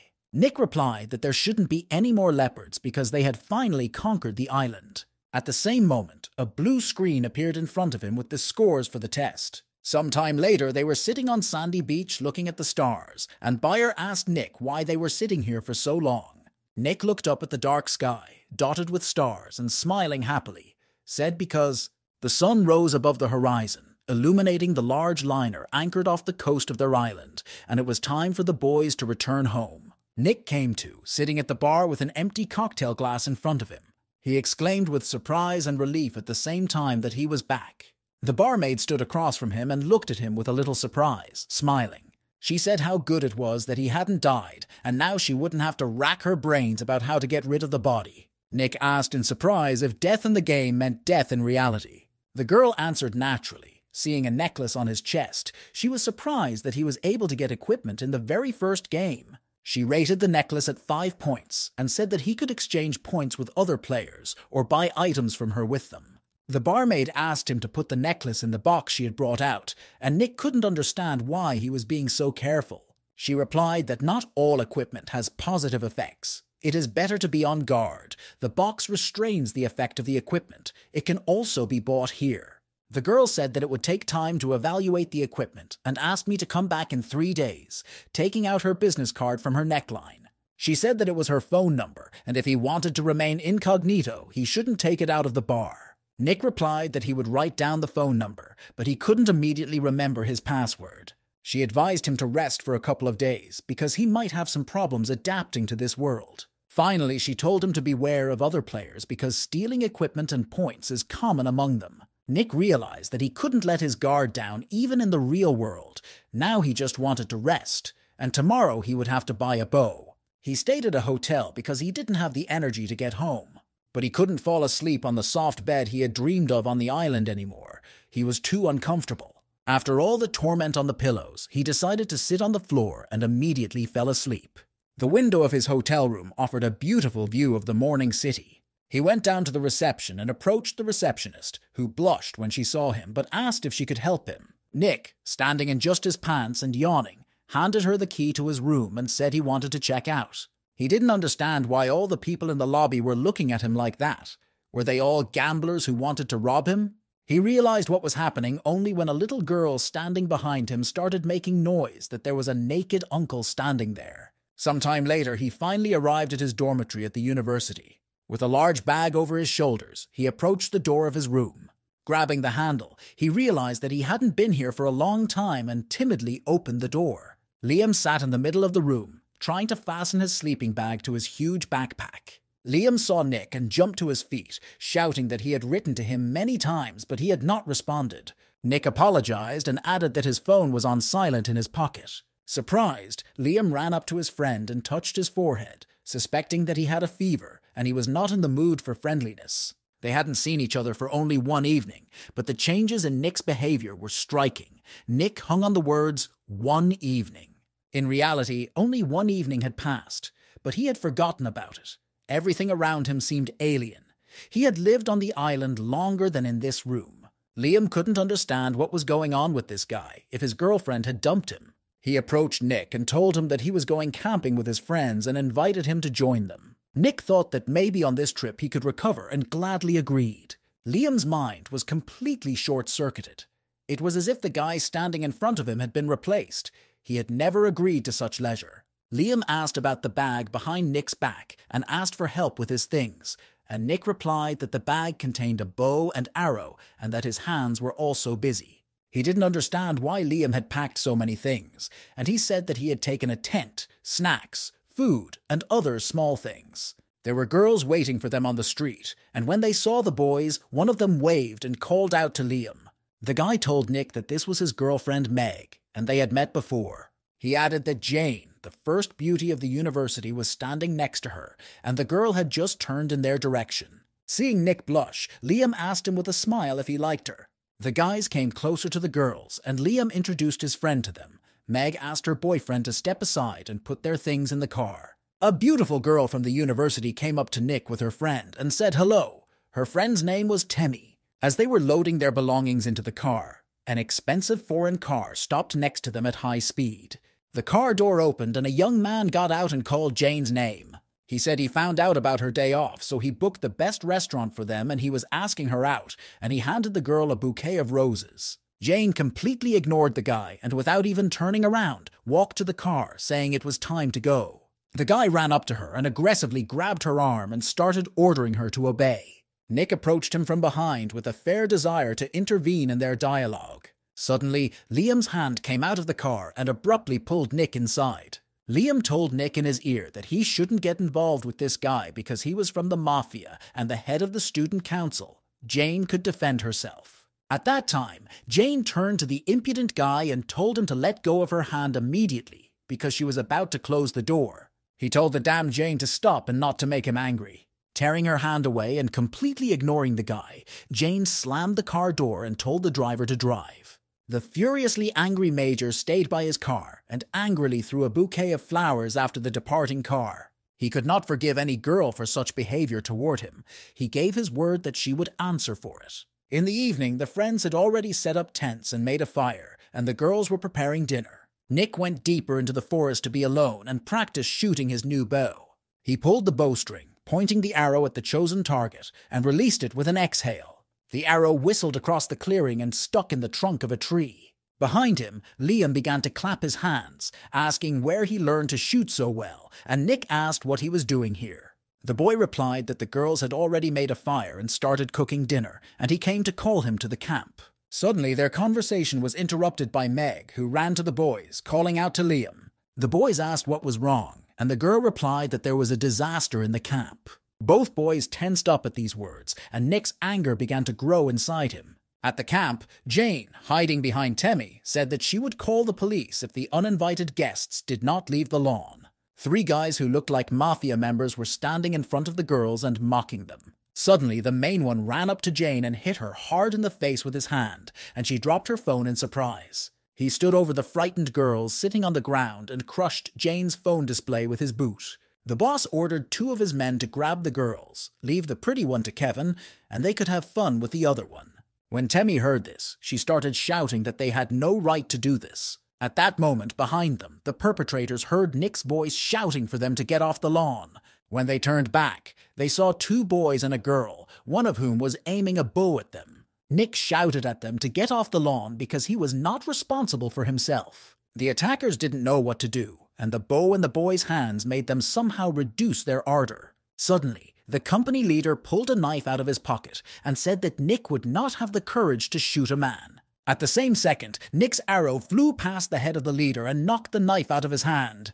The stunned attackers froze in place, only looking back at the knife sticking out of the ground. Nick said that it was a self-defense law and he had nothing to fear. The boss ordered his men to attack the guy, and they rushed into the fight without hesitation. One of them ran up first and swung his fist at Nick's face. At the same second, he was kicked in the stomach and flew backwards, moaning in pain.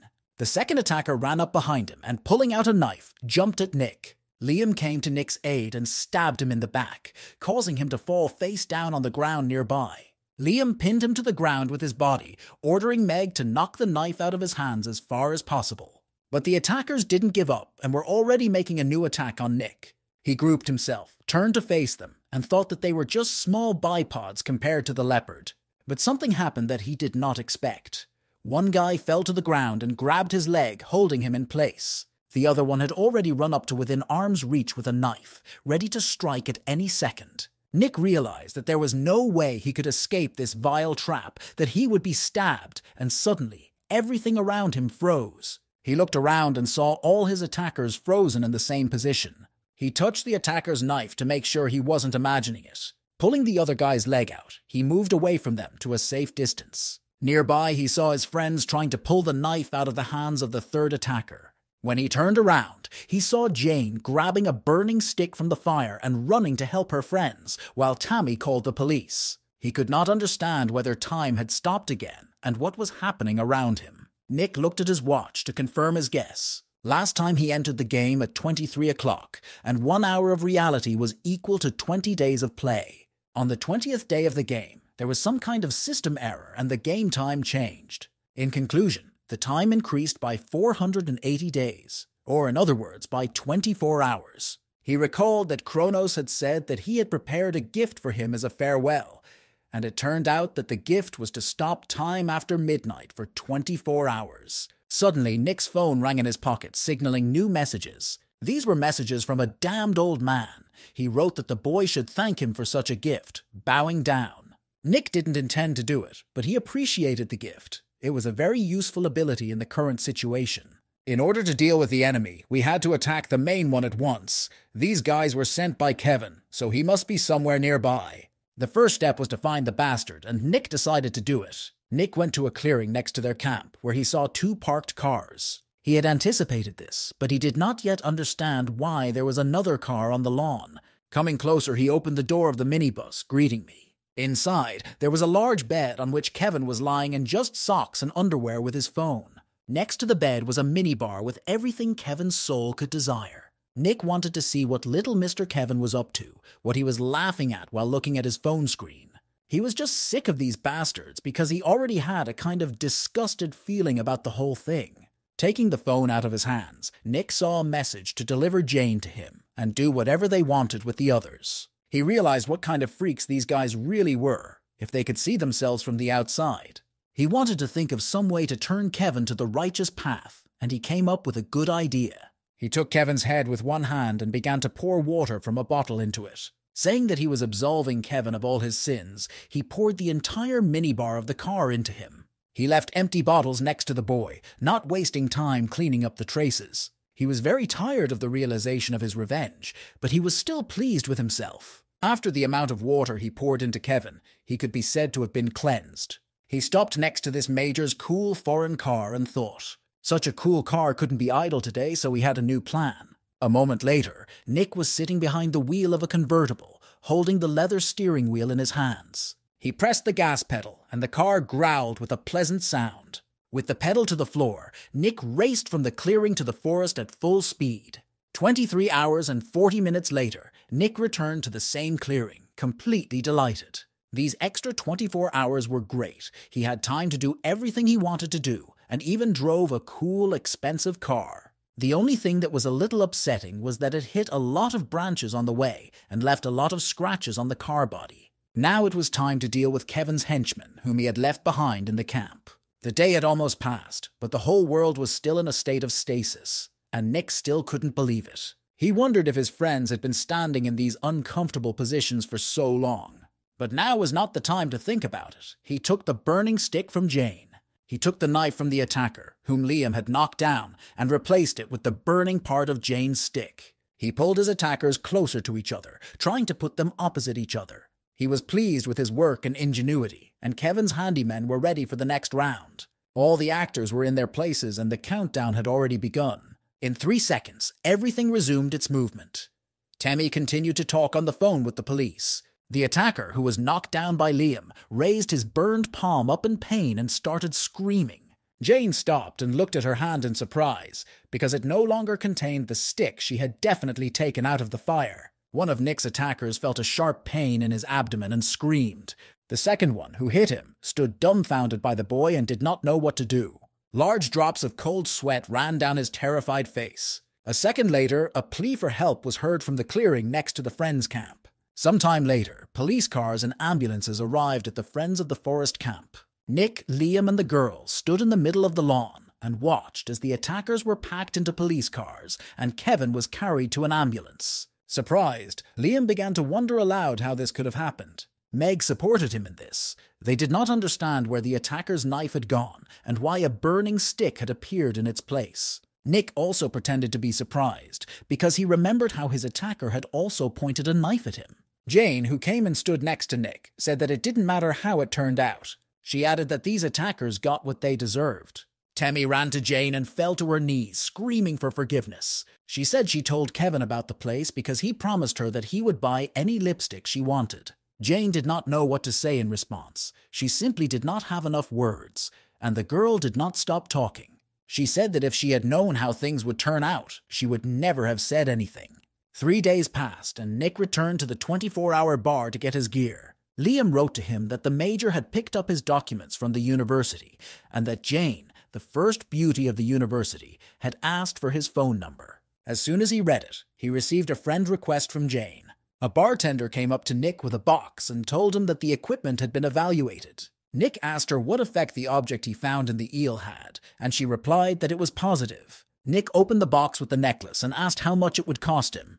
The girl asked him which model he wanted to buy, but he still couldn't take the box with him to the game. Nick decided to refuse the purchase and took his lucky rabbit's foot, which was supposed to increase the owner's luck. He wondered how much it increased the owner's luck, so he went to a lottery ticket shop.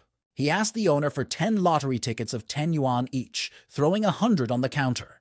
Disappointed, he left the store. Nick spent 100 to win 60 yuan. He reasoned that winning the lottery is a very small probability, and the foot effect is unlikely to work for every single lottery ticket. He approached the slot machines, deciding that he needed to try his luck some more for a positive effect. There was a chance to win an iPad in this game, so he wanted to choose it. Instead of an iPad, Nick won whitening toothpaste and wet wipes, and he was angry and hungry. His feet led him to a cafe, where a friendly young girl stood at the cash register and asked him what he would like to order. He thought that he had to stop gambling because he lost 80 out of 100 yuan and needed to eat with the last money. Suddenly, a man in a suit pushed him away and said that if he hadn't chosen anything yet, he should move over and give the girl his order. Just crushed, Nick felt that there was no justice in the world at all. It seemed to him that the quotation marks had the opposite effect. He watched angrily as the man carried his order to the table, wondering why he was meeting such a bull. The girl approached Nick with an announcement that he was the 199th visitor, and his order within 100 yuan would be on the house. Nick glared triumphantly at the bull-headed man, who snapped back with anger. Suddenly he realized that if this man hadn't gotten in without waiting in line, he would have been 198, and that's what luck is. Luck is actually a rather vague concept, but it's not completely useless, and you should keep on carrying it. 23 hours and 20 minutes after time stopped, Nick was yawning as he walked through the frozen streets of the city. Once again, his 48 hours were up. It was time to go to bed, and he passed a cat that was frozen in flight. He thought he saw someone's giant yellow eyes behind the cat. He turned back, but nothing seemed to be happening there, so the guy called out to whoever was there just in case. When he got no answer, he started walking on, thinking he was imagining things because time had stopped. Suddenly he realized that the cat he was passing had disappeared. He pulled out his phone and decided to do something he had never wanted to do before. He called the god of time to ask his advice on the matter. Nick asked Kronos if there are any monsters in his world of frozen time who can move around like he can now. Kronos replied that if you think about it and remember, there are indeed such creatures. They are green monsters with yellow eyes called Molesbees. They are quite aggressive, and if a guy sees them, he should immediately run and not look back. Before Kronos could finish his sentence, a medium-sized green monster with yellow eyes stepped out onto the roadside in front of Nick. Nick said into the phone that he was now sure that he had met the monster. The guy asked what he should do, and Kronos shouted down the phone that of course he had to run. The monster would disappear when the time stop ended. The guy just needs to hold out until the end of the time stop, and Kronos wished Nick luck. Before Nick could recover and ask any more questions, the god of time hung up on him. The monster was slowly approaching the boy, studying its prey, and it was in no hurry. Nick received a message from Kronos, who wrote that the monster knows how to trick people into worshipping him. He is not a wild beast. As soon as Nick had read the message, the monster rushed after him, and he ran as fast as he could down the street. He ran as fast as he could for several blocks without stopping or looking back. Realizing that he couldn't go on like this, he stopped to catch his breath and rest a bit. Looking around, he realized that the monster did not pursue him. He thought that it was unlikely that this monster would have let him go so easily. It seemed strange to him. There were still 25 minutes left before the end of the time stop, and he needed to find a place to hide. He saw a public restroom in front of him and decided that it was a suitable place to wait out the danger. When he went inside, he saw only empty booths, so he chose the most remote one. Nick went into the cubicle and closed the door behind him, breathing a sigh of relief. He thought that the monster wouldn't find him here, that he had found a safe place to hide. Another message came from Kronos, and Nick's heart dropped to his heels. Kronos recalled another feature of the Molesbee. They like to drive their prey into a dead end, so you should never look for a place to hide. Nick already realized that he was in a dangerous adventure, and drops of sweat ran down his forehead. He decided to get out of the public restroom as soon as possible and opened the stall door. In front of the booth, a bald green monster met Nick. It was sitting on all fours and looking at the boy with a predatory glare. Nick instantly closed the door of the toilet stall, hoping that the monster hadn't noticed him. He realized that he was in a death trap and blamed himself for his decision to hide here. The monster started jumping on the door of the boy's booth and pounding on it with its huge paws. Nick was very angry with Kronos. Couldn't he have explained everything properly at once? How he wanted to crush the monster's head with the door that he wanted to break down so badly. Nick was prepared. He had one single way out and one chance. He had to make it work. He abruptly opened the door of the toilet stall, and the monster flew inside with all his might and hit his head against the wall. Nick didn't waste any time and ran as fast as he could out of the booth and into the street. The angry green monster has already turned around to chase the fugitive. Nick, looking back to make sure he wasn't being chased, ran out of the restroom and into the street. Next to a public restroom, he saw a parking lot for electric scooters. Quickly, he ran to the scooter and began scanning its QR code to start it. He was fiddling with a mobile application that was glitching, and he didn't even think to start the engine. Behind him, a monster had already emerged from a public restroom and was following him. Nick, hearing the rustling and breathing of the monster, turned in horror at the sound. At the same moment, like a leopard, but much more terrifying, the monster leapt through the air, aiming to grab the boy.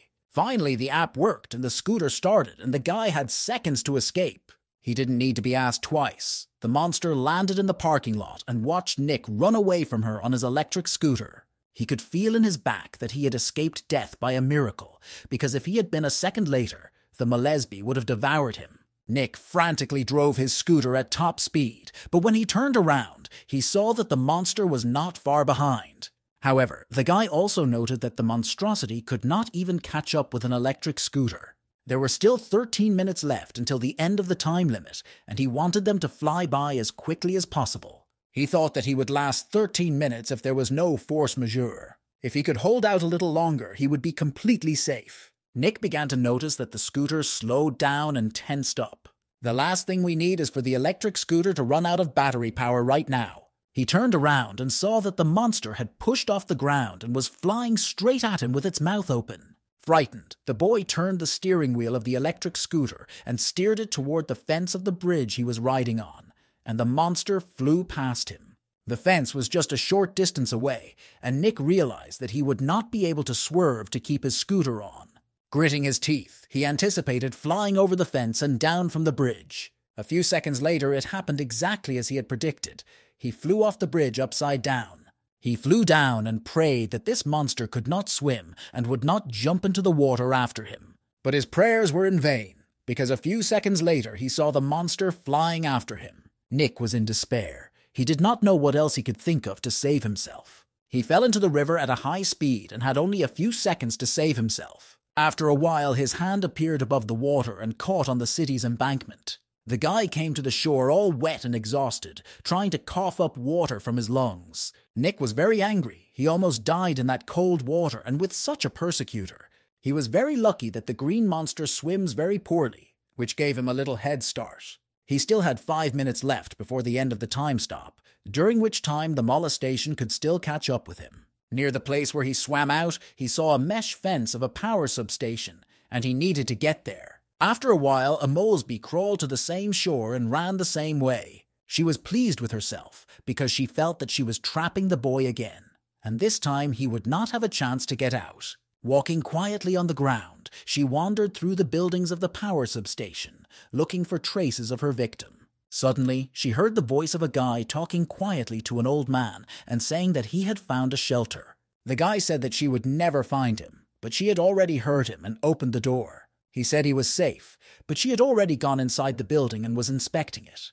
The guy kept mocking her, saying that she was running around looking for him. She was furious that he insulted her gorgeous smile by calling her a baboon's ass. She found him. Now he can't escape, she thought to herself, until she realized that it wasn't a boy all along. It was just a device that was lying on the ground and made the sound of the victim's voice. Meanwhile, Nick jumped out of the neighboring building and ran as fast as he could to the mesh fence. He turned around and shouted in the direction of the monster that this thing she had fallen for was called a smartphone. Clinging to the netting, he began to climb up the fence as quickly as possible. The monster, hearing the voice of its victim outside, was already running out of the house. The guy was already at the top of the fence and was trying to climb the barbed wire. At the last second, when Nick was about to jump down, he felt his foot get tangled in the barbed wire. The angry monster decided to take advantage of this and jumped on the boy. Nick opened his eyes because he felt a bright light shining in his face. A guard stood in front of him and called out to him, ordering him to go downstairs. Nick screamed at the top of his lungs for the guard to get out of here because a monster was chasing him. The surprised guard replied that the guy was talking nonsense because he was a drug addict. Nick looked back and saw that there was no one behind him, and he realized that time had stopped. He stood on the riverbank and talked to Kronos on the phone, demanding his immediate presence. But he refused, saying that he was very busy and assuring him that the monster would not look for the boy again tomorrow. The Molesby is a creature almost forgotten by people, and after today's appearance it should regain its strength. Nick didn't listen to Kronos' explanations. He didn't understand why he had abandoned him and refused to support him now. Kronos replied that he was abroad and could not come quickly. He also asked the guy to wait patiently for his return and not to panic. The 24-hour bar was open as usual, but what else could you expect from it? The bartender poured Nick a cocktail, this time green, and asked him if he was sure he wanted to take on the new task. Nick replied that he was not breaking the rule of one task per month because the first one was in September and now it's October. But was the bartender just curious about the guy's thirst and enthusiasm for the game? After completing the beginner's task and meeting the Molesby monster, the guy did not feel confident in the real world. Meanwhile, the damned old man fled abroad and ordered the boy to wait for his return. He could not stay calm, despite Kronos' words that the monster would not appear for several more days. But instead of hiding and waiting for the old man to return, Nick decided to take part in a new challenge and become even stronger. He replied to the girl that he was more interested in how she was able to mix such a killer cocktail in every sense. The familiar blue screen with the introductory data of the new game appeared before his eyes again, and the goal was to take first place in the underground race. A second later, Nick found himself in the middle of an overly busy street in the middle of a pedestrian crossing. He looked around and realized that he was in Tokyo. At least it wasn't a deserted island or jungle. He saw that his wallet and smartphone had been left for him, this time as an exchange student. Suddenly, a girl appeared behind him and called him Nick-san, and noted with relief that she had barely found him. The red-haired girl said that she had unexpectedly run to get ice cream and almost lost the boyfriend, and apologized. He told the girl not to worry, to which she was outraged and said her name was Ameko. He asked where they were now, and she replied that they were in the Shibuya district, where you can always meet bandits or yakuza. And so now they had to get out of here as soon as possible, she urged the boy. Suddenly, the door of a bar opened behind them, and an angry young man threw out a red-headed drunken visitor. The man stood over the drunk and complained about watching the tournament with an idiot like him. The girl turned toward the sound and saw the picture and walked in the direction of the two, despite Nick's persuasion to leave. Halfway through, she screamed at the angry man to stop touching the redhead immediately. Nick thought that the girl was very brave and did not stand aside when she saw injustice, even to strangers. Another man joined them and told the girl that he was betting on cars, while the redhead said that his car was losing, and he was just teaching him a lesson. The bandit told Ameko that they had only hurt the redhead a little, and that she shouldn't worry. Nick didn't know where to go. He was here to race, not to deal with the mafia. The gangster leaned over the redhead, who was lying face down, and said that at his age, one should understand what one can and cannot say. Finally, he added that he shouldn't even think about showing up at this bar again, as they don't welcome such amateurs. Ameko and Nick picked the redhead up and walked to a bench near the bar. The girl asked Nick to go out some other time. Stammering, she explained that she had to take the red-headed drunk home. Nick replied that it was no big deal. He would help her, and asked the drunk if he could stand up. Unexpectedly, the drunk grabbed the guy's outstretched hand quite hard. He muttered the bandit's last words about the pathetic amateur and was indignant at them. Nick did not understand what he was saying because he did not understand Japanese at all. The drunk looked up and told Nick that he was not drunk at all and that it would be nice to have another drink. The guy picked up the redhead and praised Ameko for her kindness and responsiveness, helping a complete stranger. But Ameko, after a short pause, said that he was not a stranger to her. Feeling very ashamed, the girl bowed her head and told Nick that it was her father. Nick was very shocked by this new circumstance of the game, but he was still very curious. Meanwhile, the bandit was sitting at the bar, listening to the disappointing results of the race, his car losing the race. On the bar, he saw a piece of paper on which the red-headed drunkard was writing something, and when he picked it up, he couldn't believe his eyes. The red-headed drunkard made a mistake in his calculations just before finishing third in the race. The girl promoter walked with a sign in front of expensive sports cars and encouraged people to join the race. Nick stood in the crowd of spectators watching what was happening on the set. A toy rally was built in the middle of the playground, where toy cars were racing. A guy ran up to him and started urging him to donate one car to become the head of their club, and Nick said he would think about it. He wanted to finally get on with his task, find an instructor, and get behind the wheel. Ameko didn't understand why the boy was so sour all day. She thought he was not feeling well. Nick asked the girl how her father was doing, but she said that he was always like this, and that even her mother had left because she couldn't stand him anymore. She was very young at the time and doesn't remember it well, but this photo is all she has left as a memory. Nick apologized for the question. Showing the photo, the girl replied that Nick-san shouldn't worry because her mom was so beautiful in this photo. Nick was looking at a photo that showed the happy Ameko family in front of a very cool modified car. He couldn't help but ask the girl if her father had participated in the race. She replied that he was no good as a racer. He didn't even know how to drive. So after the driver was fired, their company couldn't even deliver goods to the client. The guy, completely out of control, asked me to send him this photo of the girl because it was a very rare car and he was in love with her. Deep night had fallen on the city, but the lights were still on in Nick's dorm room.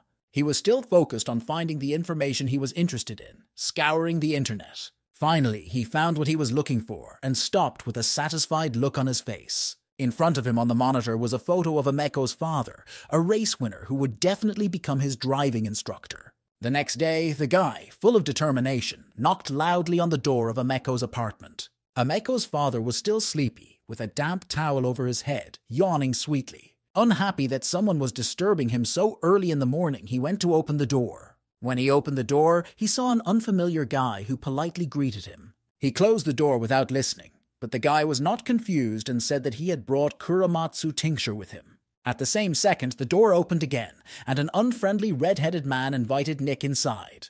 The guy on the doorstep asked the man to be his driving instructor, to which the man replied that he was a fisherman, not a driver. The guy was not confused and said that it was unlikely that a fisherman could speak English so fluently. Ameko's father began to chase the boy away, saying that he was going to get drunk, or rather work. But there was no stopping the guy. He said he knew. He was a brilliant racer in the past, a gold medalist in 23 racing tournaments. And the most outstanding victory of this driver was the FIA GT tournament in New York. He saw the photos from the award ceremony. However, after this victory, Ameko's father suddenly resigned and mysteriously disappeared. The boy was interested in the reason for Mr. Takeda's disappearance, but it would have been better to say Tsuchiya Yosuke. The guy kept asking if it was because Mr. Takeda didn't want to be found, and he told Nick to go away. Nick interrupted him and said that he hadn't told anyone about it, not even Ameko. After that, Ameko's father turned sharply to him and shouted that he shouldn't threaten him. The guy replied that he wanted to find a talented driving instructor, and Takeda needed a courier so they could kill 2 birds with 1 stone. Takeda's anger instantly faded, and he replied that the boy would work for him for a year. He added that Nick should never call him Tsuchiya Yosuke again. He is his employer, not his coach, and Ameko should not know about it. The boy promised that he would not disappoint Takeda, but he still had one more unresolved issue. He wanted Takeda to help him get a Japanese driver's license. Takeda was just furious. He didn't understand how the guy wanted to take part in the race if he didn't even have a license, or if he was mocking him.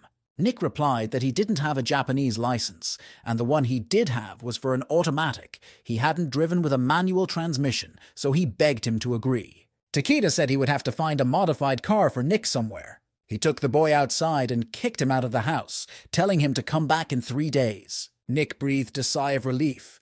Now he finally has an instructor to teach him. During the 3 days of waiting, he and Ameko walked around all the sights and landmarks of Tokyo.